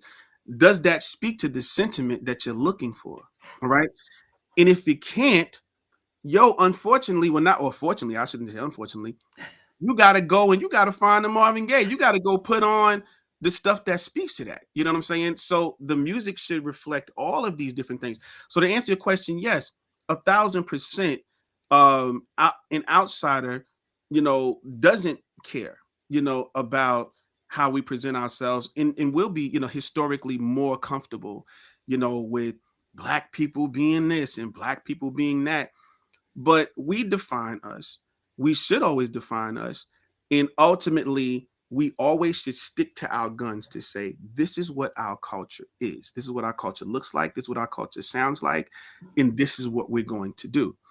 Um, Capitalism changes a lot of that. It's always going to go back to the money. Capitalism changes that. Here's a question. Ask him what he thinks about Little Ladae, Craig Mack disc. Was there one? Um, who is that? Who is E? Iris Irizarry. Who is this person? Uh, Um, was there so one? let's deal with that. I've never dealt with that before, but um, yeah, there was this particular song. I won't go into it because there's no um there was never any beef. Like there was never any uh thing between us and Big, or there was never really anything between us and Kim, or so on and so forth. It was a lyric in a song. It was what it was, and that was, made Craig Mack rest in peace. And Little Kim had went on to have a great run. There's nothing really to say about that.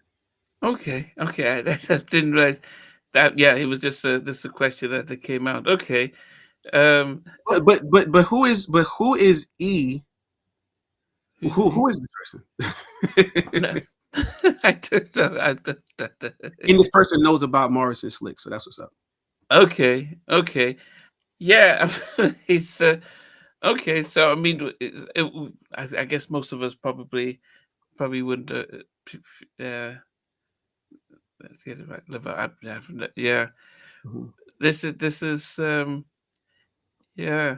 But okay, I guess just what are the things that we're going to be able to see happening from you coming over the next couple of weeks and months? Because I know you did an amazing stuff. Even Teddy shared it. The everyone really the Led Zeppelin sort of your your Led Zeppelin cross minute was really well received. It really it blew a lot of us about wow. Yeah. These guys who we celebrate as Rock and Roll Hall of Famers actually took. How come Yeah, no, no. they didn't get sued and stuff? They did actually. Oh, They did. Willie Dixon actually did sue them, and ultimately, what we found was we found a lot of settlements that ended up happening. You uh, know, Willie Dixon did lose. I mean, I'm sorry, Willie Dixon won those suits, but ultimately they had to pay him in settlements. And it happened so many times. That episode that I did, you said Teddy shared yeah, it. yeah, yeah. A lot of them, everyone from J Oh, Love, yeah, Ted. They put it on their story and everything. Yeah. oh, now shout out to Teddy Riley. Shout out to Teddy. Um, yeah, I mean, that episode was short compared to what it could have been. Like there's literally like 20 songs or more. You know what I'm saying? That I could have gone. And I've been thinking about doing a part two. I've been thinking about doing a part two and a part three, perhaps. But they were sued. Led Zeppelin was definitely sued.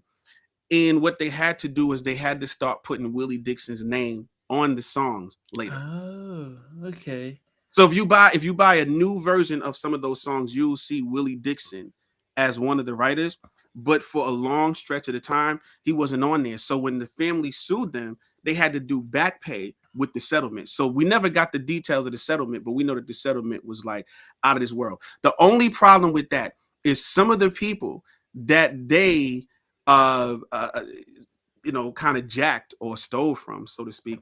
Some of those people were gone. Were dead and gone. You know what I'm saying? Because they got it from so long ago. Like Robert Johnson. Look at Robert Johnson.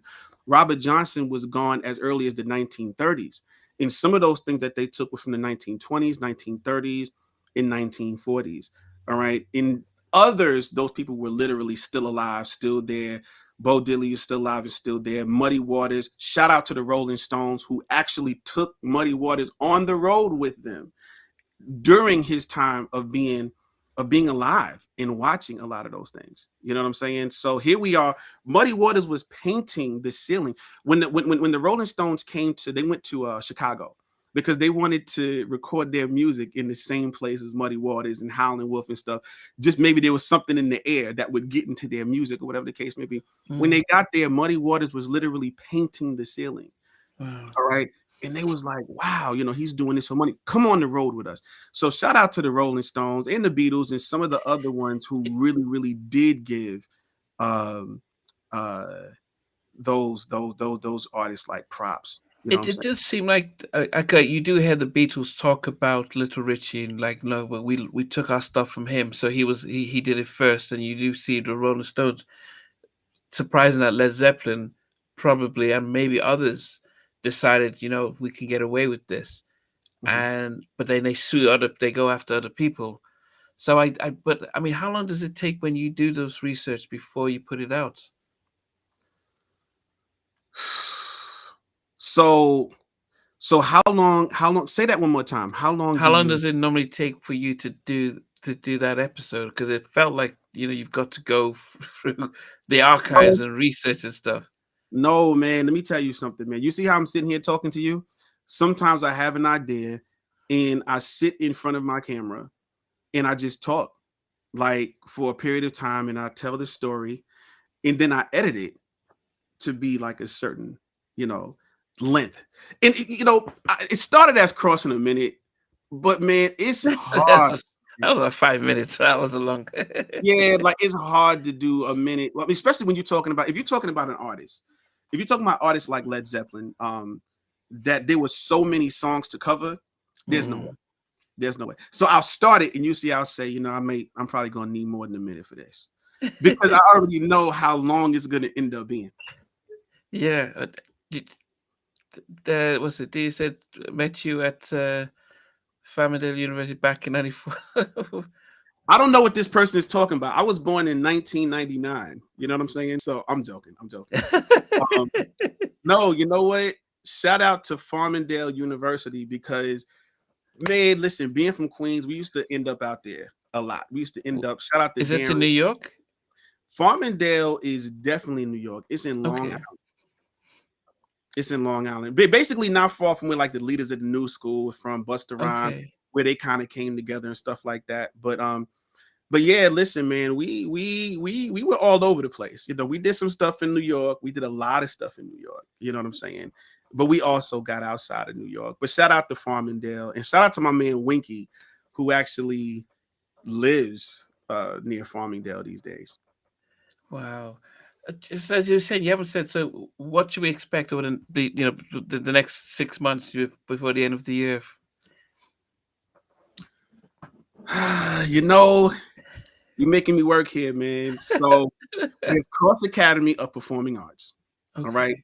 Cross Academy Performing Arts is a program that I have. Shout out to my good friend Drago Moore, who works along with me. Shout out to Mr. Fingers in his piano math program in school. In Cross Academy, we're bringing to different schools. We have been bringing for the past 10 years vocal music, instrumental music. In some instances, we brought songwriting, we Mm. brought dance, and we brought drama to young people who most of the time can't afford the lessons, but we're able to bring it to them for free. We're in Wow. the Bronx. We've done Harlem, Brooklyn, and we are also in New Jersey. You know what I'm saying? He said, "Yeah, we old, bro. Stop playing." Nah, you old, bro. Um, but no, we Cross Academy. We've been doing some great work. It is a passion project. I love working with young people. And there's that. There's also a couple of documentaries that I'm producing, that I'm co-producing. One is about a co-op that was erected by Adam Clayton Powell. It's called the Dory Miller. I'm sorry, the co-op, the Mm. Kids of Dory Miller. It is a really, really dope. Go to my page and you'll see more about that. I'm also co-producing. I'm also doing some co-production, but I'm doing some narrating and history work on a documentary about the connection between street basketball and hip hop in Harlem. All right. Mm. There's that. Then there is a book. I can't give too much information on this one because this one is still the legal is kind of still. I'm writing a book. It's not a book on my life or nothing like that. I'm not interested. You know what I'm saying? But I am doing some music history stuff, book wise. There's that. Okay. All right. And and then there's television. There's stuff that I've done, you know, with Bounce TV, and I'm continuing to do. Oh, I've done some stuff with my good friend Angelica Beener over on WBGO. We've talked about the Isley Brothers. We've talked about Stevie Wonder. There's some radio stuff, and then I'm also minister of music over at a church here in Queens, right alongside of my guy Taiwan Green, Mr. Fingers. So I'm always, man, I'm always doing stuff. And then there's just some other stuff that I cannot mention because we're in the negotiation. That's why you're making me work hard, man. In all that, I never heard, and I'm gonna put out a new record, a new album. You know what he's. Oh, me? Is that all history now? Writing, No, producing, no, singing. no. Listen, man, I'm always working. Um, I'm always doing music. All right. Um, for some of the projects. So you hear me doing the scoring type stuff. You know what I'm saying? For some of the documentary work. There's that, and I can't say much, man. I can't say much. But listen, just know I'm always working. Yeah. I'm always working. Well, I mean, and I definitely appreciate you taking the time to be able to come on live. And yeah, as I said, I could have done this at any time of the year instead of Black Music Month, but I guess it's just fitting, just to be able to just go down memory lane and see the state of how things are. Because if you don't revisit your past, you can't really have a good. It makes it hard to look at the future because you need to see mistakes, learn from them, both in life and even in the music industry and entertainment industry, and start seeing how we can really, keep pushing positivity. Because strange enough, as I said, I lived in a college state for 10 years. The political, who was, I think, Clinton and George Bush were the two presidents during the time I was there, and it wasn't as fractured a country as it is now. I think as it has been for the last 10 years. And so coming from the outside looking into America, it's like, wow, I don't recognize that country. I don't recognize, there was no Fox. I don't think it was Fox News when I was out there, but if there was, it wasn't a big deal. But I don't recognize that, and so, and then I still see this our community also, you know, um, being fractured, and Yeah, when and people taking sides, and so I just hope that there is, like what you do on your cross minutes, is to elevate unsung heroes in the yeah, music industry. Try and find positivity, whether it's in hip hop and all these areas, and people really being able to feel proud about that. And says, wow, so these guys stole us, and he influenced a great rock band and stuff, and be able to say, wow, so we actually are great. This felt like in the '60s there was a lot of black empowerment. There was a lot of I'm black and I'm proud, and you can do it, and everyone standing strong. And now we don't see that. yeah, I don't know if my kids say, Dad, what can we listen to? I don't know who I could say. Yeah, that well, um, they've just released a new album. Let's try that. I don't know, and I don't see it. That's the scary thing, is because no one really seeing making money selling positive music, so they're not doing that. yeah. No, well, you know what? Part of what I try to teach of my children, and I kind of try to do it through example, is let them know all music is available to you at all times. Some of the music that is out today may not speak to a feeling or a sentiment that you see or that you want to hear, it is perfectly fine to go to yesterday, yesteryear, to find that sentiment that you can identify with. A lot of the stuff that I have come across stuff from 30, 40, 50, 60 years ago that speaks very well about where we are right now, specifically prophetically. You know what I'm saying? So Mm. that's a part of it. The other part of it is America as a nation has always been as fragmented as it is today. Even back in the days of George W. Bush, and Clinton. But what we see today is we see a lot of things on steroids. When it comes to social media, we're kind of addicted to discourse and not addicted to action. It's kind of like, when a person, I was talking to a friend of mine today, where it's like if you see a chink in the armor, and the chink in the armor is, uh, tall people and short people, are always at each other's odds, are that always at odds or whatever the case is. Then it becomes get those people and put those people one against the other. And then here we have an all-out war Mm. of height now. You know what I'm saying? Where really it's really not a thing. It's always been there, but now it's worse. And I think there's a lot of hyper overstimulation of points of various different things. You have a point, you have a feeling, you have a vibe, there's something that you believe, and now you're overstimulated in that, and you have become maniacal in how you deal with it and how you speak to people and yada yada yada. So that has been weaponized, and that kind of thing. But listen, I want to say this, man. Your work is very important in this because let me be clear about something. You represent in your experiences a very Pan-African experience.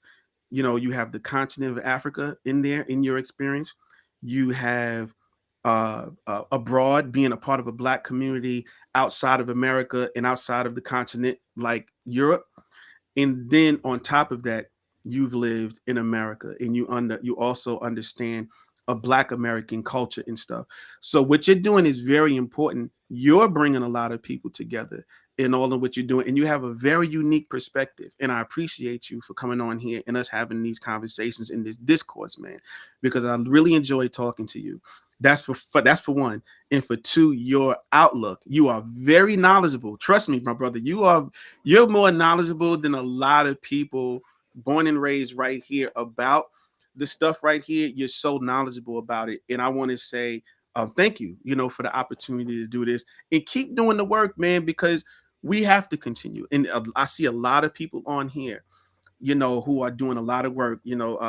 Chandra, she's a great playwright, originally from Mississippi, and now I believe in Memphis. But at two legendary places. But the point is, this work that we do is very important because what's going to bring our communities together? Because what we've really been talking about is we've been talking about bringing the communities together. Yeah. Music has been a healer. It has been something that we have used to come of age by. It's something that we have used to fall in love by. It's something that we have used to create, to worship God by. It's something that we have used in order to get married. We've used music in order to console us through breakups and through hurt. We form friendships through music. We Mm. have become friends with. You ever have a song and it's like this song feels like a friend? When you hear the song, it feels like a hug and stuff. Music does that with us, man. And so we have to continue to allow people to remember that music doesn't necessarily have to have just come out within the last past 6 months or a Mm. year. It could have come out 6 years ago, 60 years ago, 100 years ago. And then if you want to add sheet music, 160 in 600 years ago. All right. And music is that in the stories and the culture behind it is very important, man. So I appreciate you, man. Yeah, well, thank you very much. And as I said, as I said, it was really blessed when you first came on, and I just thought, it'd be great. And I actually had no idea. I was going to talk about the award shows and stuff, but I didn't realize when we did start talking about the things that we did. But and it is important, and my biggest thing has always been as a mental health therapist to try, especially for men, black men, to really embrace that, Mhm. but also being able to have whatever conversation that has let people just speak that what they've experienced and feel validated and stuff like that. And but as I said, your last cross minute really touched a lot of people. A lot of people said, "Wow, it's our culture." There's a sense of, and I'm saying our culture. So Yes. I'm not saying like, oh, the Black Americans. I'm just saying Yeah, our yeah, culture because a lot of that absolutely. came from Africa, and then Yeah. we took it all took around. So it's been emphasized and things like that, and so there is a lot of us that we should all own. And as you're right, the Europeans broke the countries. They took two main. Well, they took about 20 different cultures within and said we're just going to form one country. It's a lot easier to administer. So put people who were historically at conflict. Yeah, we're just going to make you one country. You deal with it. So when there's a chaos, we can manage and stuff like that. Yeah. Okay, we're learning to do that. Then they come in and they stabilize us more. So then now, the French did a lot, but we're seeing it slowly. A lot of African countries rebelled against France. They're putting in leaders who are saying we're going to cut away from France. Yeah. So we're seeing it bit by bit. We're separating ourselves. Now it's time for us to be able to embrace one another in America because you're the most. I go when I went to America. We're seeing the hip hop songs. We're seeing the documentaries and the films, and then we're getting afraid because it's the Yeah. representation that we see is what scares us when we're coming over. Get Yeah. away from black women because they can kill you. All that was what was shown to the rest of the world. So when you come over, you come in fear and you separate Yeah. and stuff. And so that's why it's good to hear the stories and stuff. Go ahead. Here's my advice. My advice um to the international black community is the same people that colonize your country is the same people who are telling you who we are. Mm, Can't trust definitely. that. Very definitely. Well, I see you've got the MPC at the back. Hopefully, more productions are coming. Oh, uh, Does it we get shall used? see. We shall see. Listen, listen, listen. I to this day, I can't walk past the MP without doing something. You know what I'm saying? I know. Shout out to Mr. Fingers. He said he saw the You MP, saw and it, yeah. I'm not gonna lie, I kind of put it there on purpose. I was like, yeah, I might throw that. This might come up. You know what I'm saying? But listen, shout out to the mighty Al B. Shore because Al B. Shore gave me my very first MP. That's not the one, but my very first MPC, Al B. Shore actually gave it to me. Like Wow. unplugged his, and said, "Here, take this home." And that's what happened. And that was really the beginning of me having my own sequencer. And after that, start cranking them out. Shout out to Al B. Shore. Yeah, he appreciated the shout out you gave him. Really? Yeah, You know, yeah. I speak to Al. I speak to Al every now and then, man. I speak to Al, and I just wanted let me go on record as saying this about Al B. Shore. He doesn't get his flowers enough. All right. So let me give you some flowers right now, Al B. Shore. Let me give you some flowers. I'll be sure, and my friends know this that know me well will attest to this. I've been saying this for years. I'll be sure has one of the greatest ears in R&B music. One of the greatest ears you will hear because this is the person that's going to arrange. This is the person that's going to do vocal production. This is the person who's going to write those melodies. This is the person that how you listen to Jodeci's first album. Mm. Do me a favor. Listen to "Come and Talk to Me," and you hear "Come and Talk to Me." I really want to meet you. Right. This is Al B's vocal arrangement, and then it gets to the point where it's all of these vocal parts that are fitting like a puzzle. Come and talk to me. I really want. Right, and then you got "Come and Talk to Me" on top of that. On top of that, I really want you. You got that going on. On top of that, all right. I'll be sure is a master when it comes to uh his ear. I can listen to those Jodeci songs. I can listen to those Tevin Campbell songs. I can listen to all those songs that he did, and I could point out I'll be sure told that guy to do that thing right there. That ad lib, that note, where he zigged, where you would have zagged, but he zigged instead of zagging. That's the Al B. Shore thing. That's the Al B. Shore effect. So I want to say shout out to Al B. Shore, and I still say that Al B. Shore created one of the greatest late 80s New Jack ish albums that we have heard in that particular time. Night and Day, Ooh This Love, Rescue Me, Off on Your Own, If I'm Not Your Lover, Naturally Mine. I mean, need I say more? Killing Me Softly, his Killing Me Softly Yeah, remake, yeah, yeah. So shout out to him and shout out to the mighty, mighty, mighty Cal West. Yeah, the 1-2 point. I mean, but I think people forget because Carl says I'll come up with the music and Al would write the lyrics, and I don't think anyone would say Al Shaw is a songwriter. Would actually let that sink in that Al Shaw wrote all his lyrics. Yeah. He said he did. Yes. I don't think people realize that he wrote all his lyrics and wrote for other Yes. people. Listen. Go back and listen to um shout out to Juan Moore. Um Yeah, Wanye yeah, yeah. They did. Wanye's sons. Yeah. And shout out to Toy, their mother, um, who's done a great job with them as well. But man, they remade Alone with You. The Tevin Campbell's. Listen, shout out to Al, to the pen of Al B. Shore, the melodies of Al B. Shore, and the production of Kyle West, because they didn't change anything. They didn't change the beat. They didn't change the melody. That is an Al B. Shore thing. Shout out to JoJo and Casey for those background vocals on Along with You as well. Oh, they did that. Oh.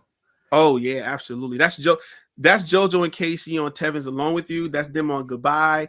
That is them on Confused. That is them on Just Ask Me To.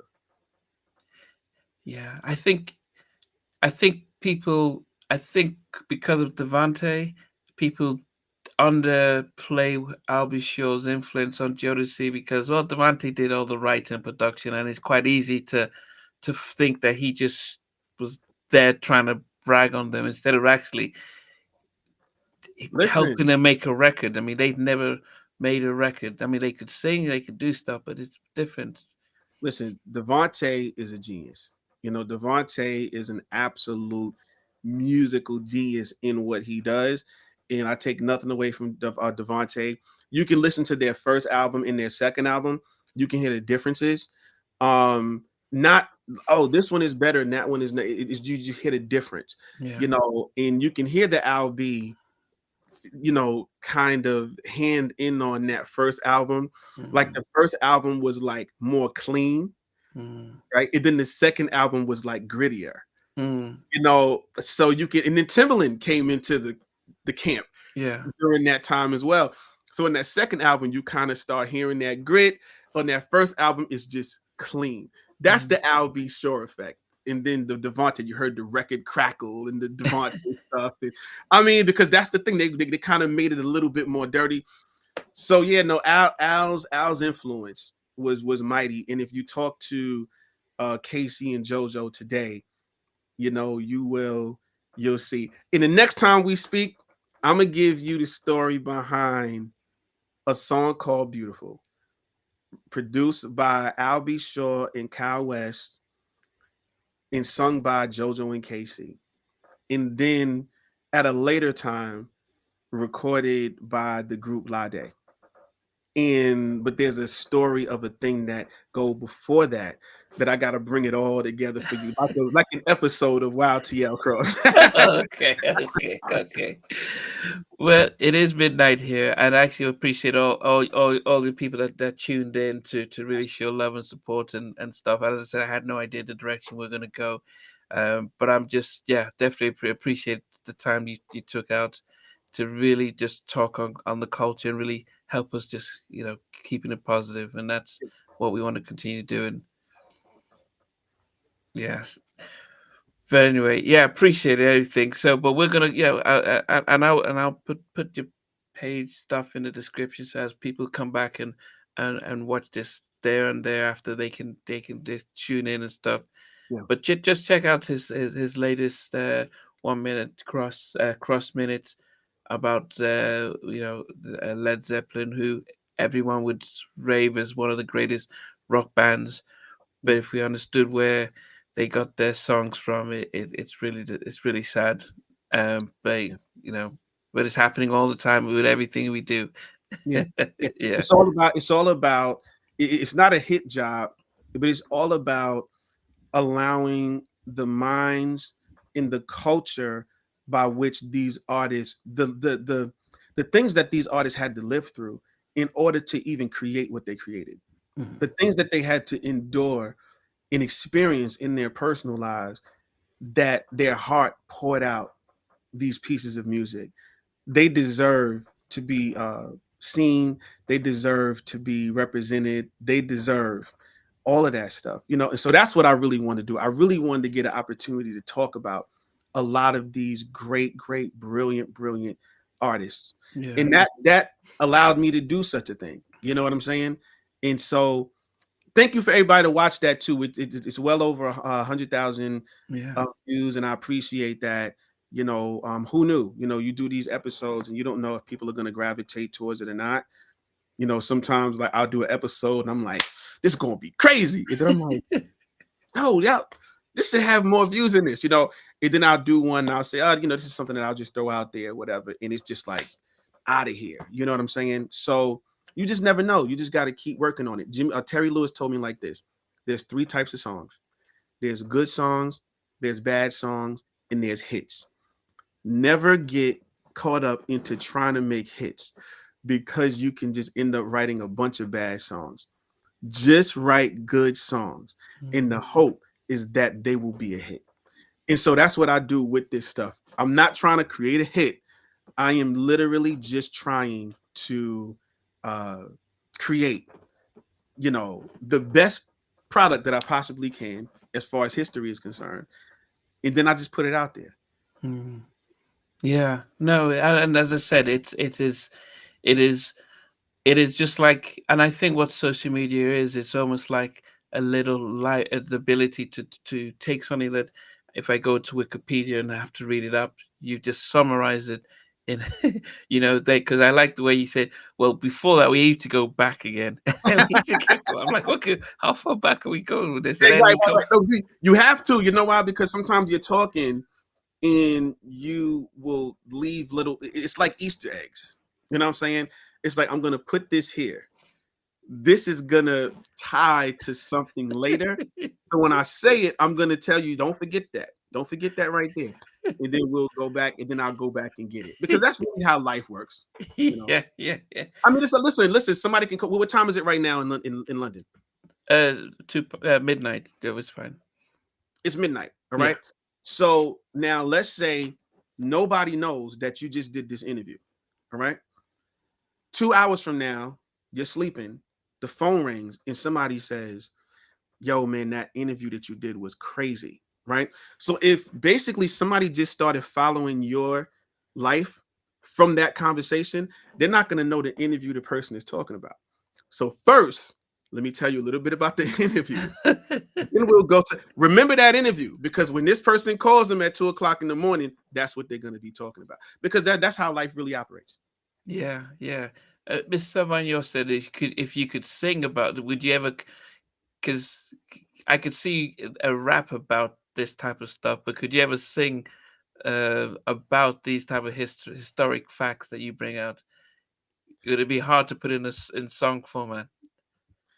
Um, no, I don't think it would be hard to put in a song format, but when people have done it in the past, I've hated it. Like, Okay. so, you know what I mean? Like I love the idea of singing about that, but I haven't heard it done yet in a way.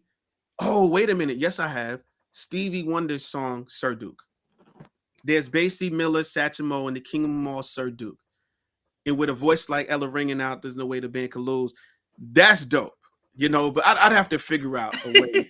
I'd have to figure out a way to do it and not like, it be corny or like, but I like I love that idea. Thank you for bringing that to my attention, and I'm gonna think about that. Yeah. Anyway, when you get back, we'll talk. You will hear about beautiful Casey, Jojo, I'll be sure, and Ladae and stuff. Nobody knows about that. There's a couple of things. Listen, there's a couple of things, bro, that I've sat on that I haven't told you yet, man. But I'm saving it for the Emmy Award. I'm saving it for the Emmy Award worthy interview that we do. You know what I'm saying? Yeah. That's the one I want. Yeah, but it's been great, and those who've checked in and enjoyed the positivity and stuff like that, it's been great and stuff. But anyway, yes, as it says midnight, I've got 4 cases, 4 clients that I'm going to see at tomorrow. The job of a therapist, but this has been fun and this has been great, and yeah, I'm glad you were able to come back, because a lot of people were really, as I said, I was like, wow, because I think I was, because you're an eloquent speaker, Mhm, because I've interviewed I think over 150 different guests, I appreciate all the guests, mhm. but I notice some guests aren't, when they're, that not that they're not selling themselves, they come across like, here's the answer, and back, and then Yeah, there's some that are really passionate about what they're talking about, and what happens is actually people who are watching are appreciating. I don't do anything. I sit back, ask a few questions, and it's how it's elaborated. So yo, that you was a got lot a of what we heard from you. you have a truth serum in the way that you like approach interviews. Like you start the interview, first of all, as I said, you have a very like you're like very calm. You're like, so just tell me more about No. an hour into the interview, person's like, what I'm saying, when I was a child, like, I didn't get hugged the way I needed to get hugged. No, no, no, No, no. but I love your style, man. I appreciate how you do what you do, man. Thank you, everybody, for tuning in. I've seen some great friends, some great people, that I know, some that I do not know, and I just say, kids, work hard, go to school, do your work, eat your vitamins.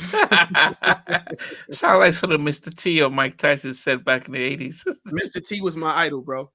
Are you serious? Mr. T was my idol. Yeah, yeah, he was. Oh, yeah, he was big globally and stuff like that. But yeah, I think next time we come back, we may talk about Bill Cosby. And was he cancelled because of the positivity, the fact that they've taken Oh, off the Cosby Show, which when I was in Nigeria watching it, my image of the black family was different because I remember Good Times, and that was what I thought was the black family because that was the big popular show. And then the Jeffersons seems as if, yeah, I just made some money and I'm going to be mean about my money. And then you see the Cosby Show where you have a doctor, a surgeon, and a lawyer, mhm, and they're, the style, how they raise the kids, challenging.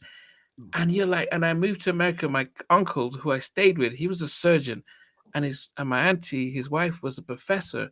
mhm. And I'm like, this is the Cosby Show because it was. I felt like I was living in the Cosby house because, Yeah, like, look yeah, at this outstanding stuff, yeah, and the fact that it felt, I don't know the drama what he did, but taking that off the air said we're going to raise that yeah, positivity. We're going to raise all the fact that what he did. In yeah. fact, we're also going to take away, um, what's the Hillman School stuff? A different world. A different world. Yeah, we're going to strip that out because it's yeah, because we anything associated with him, we're going to take it off. It's like, but generations of people want to be able to see the positive role model. They want to be able to see, um, the fact that these HBCs have a place, and it's a place Yeah, where they can feel safe. But yeah. they've decided to scrap all of that, Mhm, and then you start wondering, is there a bigger picture and a bigger plan and mhm, stuff? So I think the next time it would be great just to talk about how, whether we're talking about role models or influential black people, and when they get found out, and then it seems as if they want to shut it all down, how do we, what positions are we taking, even the Diddy situation. mhm, It's easy to forget all the great music and all the stuff that's done, and just say, well, anything he touched, we just strip it off and get rid of it and say, and then we also helping with the ropes and pulling Mm. and pulling down and stuff. So that may be controversial, but it'd be interesting just to be able to look at that and see if there's anything that could be thought about positively or so. Yeah, yeah. You trying to put my feet to the fire.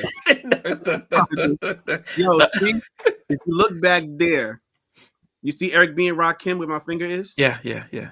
Right above that. That is a different world right there. A Wow. different world. That's that show that you're talking about. A different world. And I started to wear my different world shirt, but I said I'm gonna go ahead and throw my Marvin Gaye on or whatever because Oh. but listen, we can have a conversation about that, yeah, yeah. Oh, I didn't realize that you were into. I mean, yeah. I mean, I mean, it was Oh, you very. didn't know that you didn't know. Listen, I'm a part of a whole different world, um, like group, like like there's as a matter of fact, there's people that tell me that I look like Ron from a Yeah, different yeah, world. yeah, yeah, yeah, yeah, yeah, yeah. With the hat, yeah, with the hat, the glasses. Although his glasses are a little bit thicker, but yeah, yeah, Yeah, yeah, yeah. yeah, no, but I'm certainly aware of the programming that you're talking about. So we The get fact this. that it's not on TV anymore, like it just been wiped out. Yeah, It's yeah. Well, I see it because when you look at Prime Video, I don't know if y'all have that. Do y'all have Amazon Prime yeah, Video? yeah, yes, yeah, yeah. Is it on? Okay. You just gotta buy it. You have to buy it. Like it's not free. Like you have to literally buy either the episodes or the actual uh uh you know Series the and stuff. So it's not like any other reruns that you're getting on that I don't know because you're talking about television. See, I yeah. don't watch TV Oh, anymore. you I don't just, watch TV I anymore. just be streaming. Okay, I just okay, stream, but I do watch TV when I'm watching sports. When I'm yeah. watching sports. Matter of fact, stay right there, yo. Stay right there. I got something. I'm kind of cold. So I'm gonna throw this. I'm gonna throw this New York Nick. I'm gonna throw this New York Knicks song right here because I'm kind of cold right here. Being that we talking about sports. Are they in the final? Come on, man. No, don't, no. Are you being funny right now? No, they got knocked out, bro. Oh, Like, they did. Okay, okay, okay, okay. yo, did you know that? Or was you trying to play the No, Knicks? no, I didn't. I didn't realize. I think yeah. What? Yeah, yeah. No, I used to. I've stopped when I was watching basketball at the time. It was during the Jordan era, and this is when you had I think Stockton and no, not Stockton, Stock and You talking about John John Starks? Elway, John Elway. No, no, no. Uh, Oh, you talking about football? no, sorry, You no, talking not about John Patrick Elway, Ewing, Patrick Ewing, Patrick Ewing, John Starks, John Stock. Charles Yeah, Oakley, yeah. Anthony So Mason. so those Knicks that were, I think fifth. Yeah, those Knicks, if they were playing today, I think they'll probably get fouled out every because that was the Knicks. I always used to think the Knicks and the Pistons were, the strong Yeah, team, but yeah. you had Jordan, so it was impossible to pass Listen, him. man. But Michael yeah, Jordan is Michael Jordan. You can't be mad at that. It's like, listen, it's like when Michael Jackson was dominating the music charts, to have a number two during Michael Jackson's era, that is a number one. yeah, well, Lionel Richie, yeah, he was. Yeah, like you can't get there, because MJ is just gonna be there. So, you just gotta take that number two and be like, that's like having a number one in the Michael Jackson era. You know what I'm saying? So that's how I feel about my Knicks. You know what I'm saying? You Okay, just they're put coming that number back. two, and it's like, we're number two. You know what I'm saying? Okay, they're coming back. No, anyway. Yeah, well, yeah. Some of people were saying that you could actually get it on TV1 and Oh, yeah, and what on that? HBO Max. See, that's the homie Angelica Bina. She would know. Yeah, yeah, and it's She would. good. As I said, my thing because it was an international stuff, and it gave. I never estimate the power of TV characters. As I said, the Cosby Show was really a really powerful stuff. I will never forget the episode with Theo where he says, "I brought you into this world, and I could take you out of it." Right.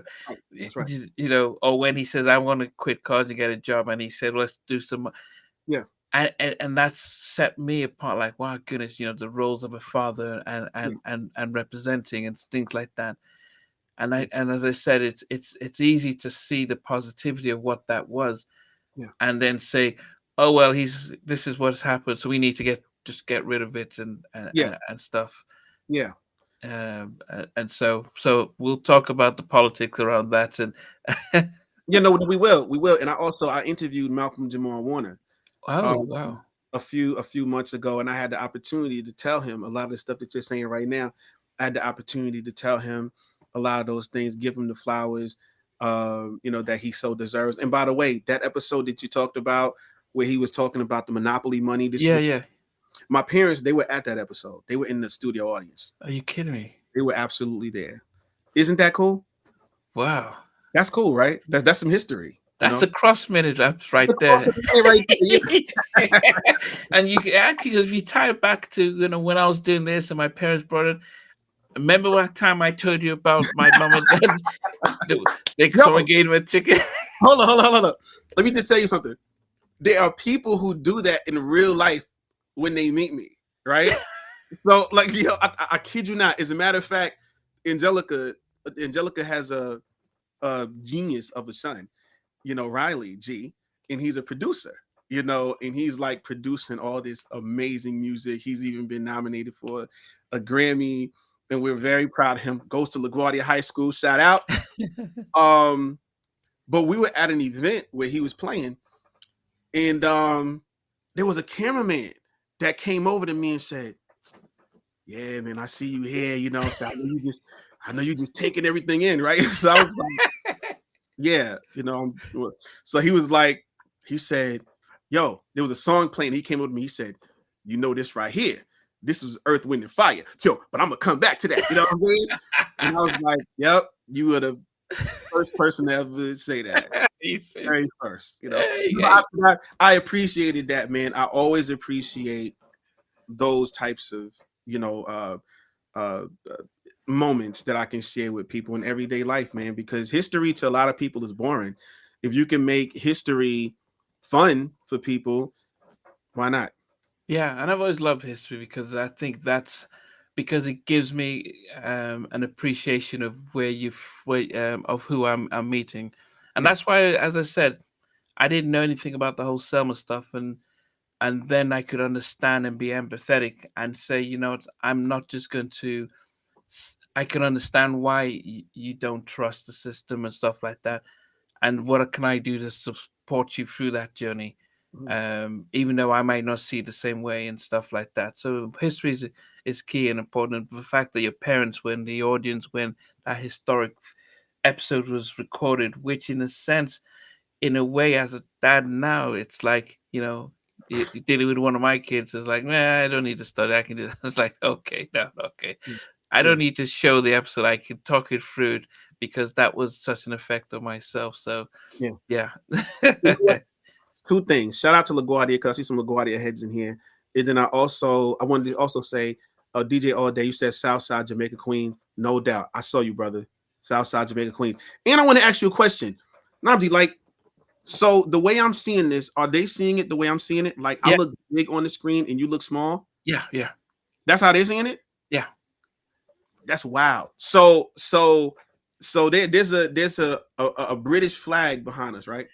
Yeah, there's a British flag. So if I could change the setting, and if I did it like this, you Oh, could probably see, yeah, the British. Yeah, so I've changed. No, I've not changed the logo, but I've moved it around slightly and stuff like that. So all right. Nah, because I look bigger, so they're gonna be like, yo, I was watching this interview, yo, I didn't realize TL Cross is from the UK. Yo, that's no, crazy, bro. no. I He's think what British. when I'm using Zoom, unfortunately, Zoom just has the side by side. But when I stream live, I'm able to say let my guest get the spotlight, and and I'm in the corner, stuff like that. So that helps out. When I interviewed Mr. Dalvin, he had the phone at portrait, and he was he wanted to show the stuff where he was in the studio, but it was quite a distance, so people couldn't see his face. And he doesn't do many interviews, so I was fine with the fact that he doesn't, didn't want the camera up front and stuff like that. But a lot of comments were, "Oh, look at how you're showing yourself so big, and you're not letting us see the guests." So you get the kind of thing. So you start getting you get conscious about it and says, "Well, I can't control the fact that that's how he wanted to set it up because he doesn't do much many interviews, and when he does, um, he sets it up in a way that's comfortable for him. Others are fine with it. There, let's get up close and stuff. So Let me see. yeah, You talking about Delvin? yeah, Mr. Dalvin, yeah, All right, all right. Yeah, yeah. yeah, yeah. I noticed that. I noticed that. But that hence, as I said, when I'm have this opportunity to be able to say, "Hey, let me spotlight my guest," Yeah. and then it is not a problem. Yeah, It's but all good. anyway, I'm it's just, I was just messing with you, bro. I like what you're doing. I like how you got that. Not because it makes me bigger. No. Seriously, it's not that it makes me bigger, but it's just this is different. I've never seen it look like this before. So this is cool. I've learned Yeah, yeah, appreciate it. Anyway, guys, we want to thank you for those who are tuning in. I've kept him for almost 2.5 hours, which I'm here. which which is definitely an appreciation.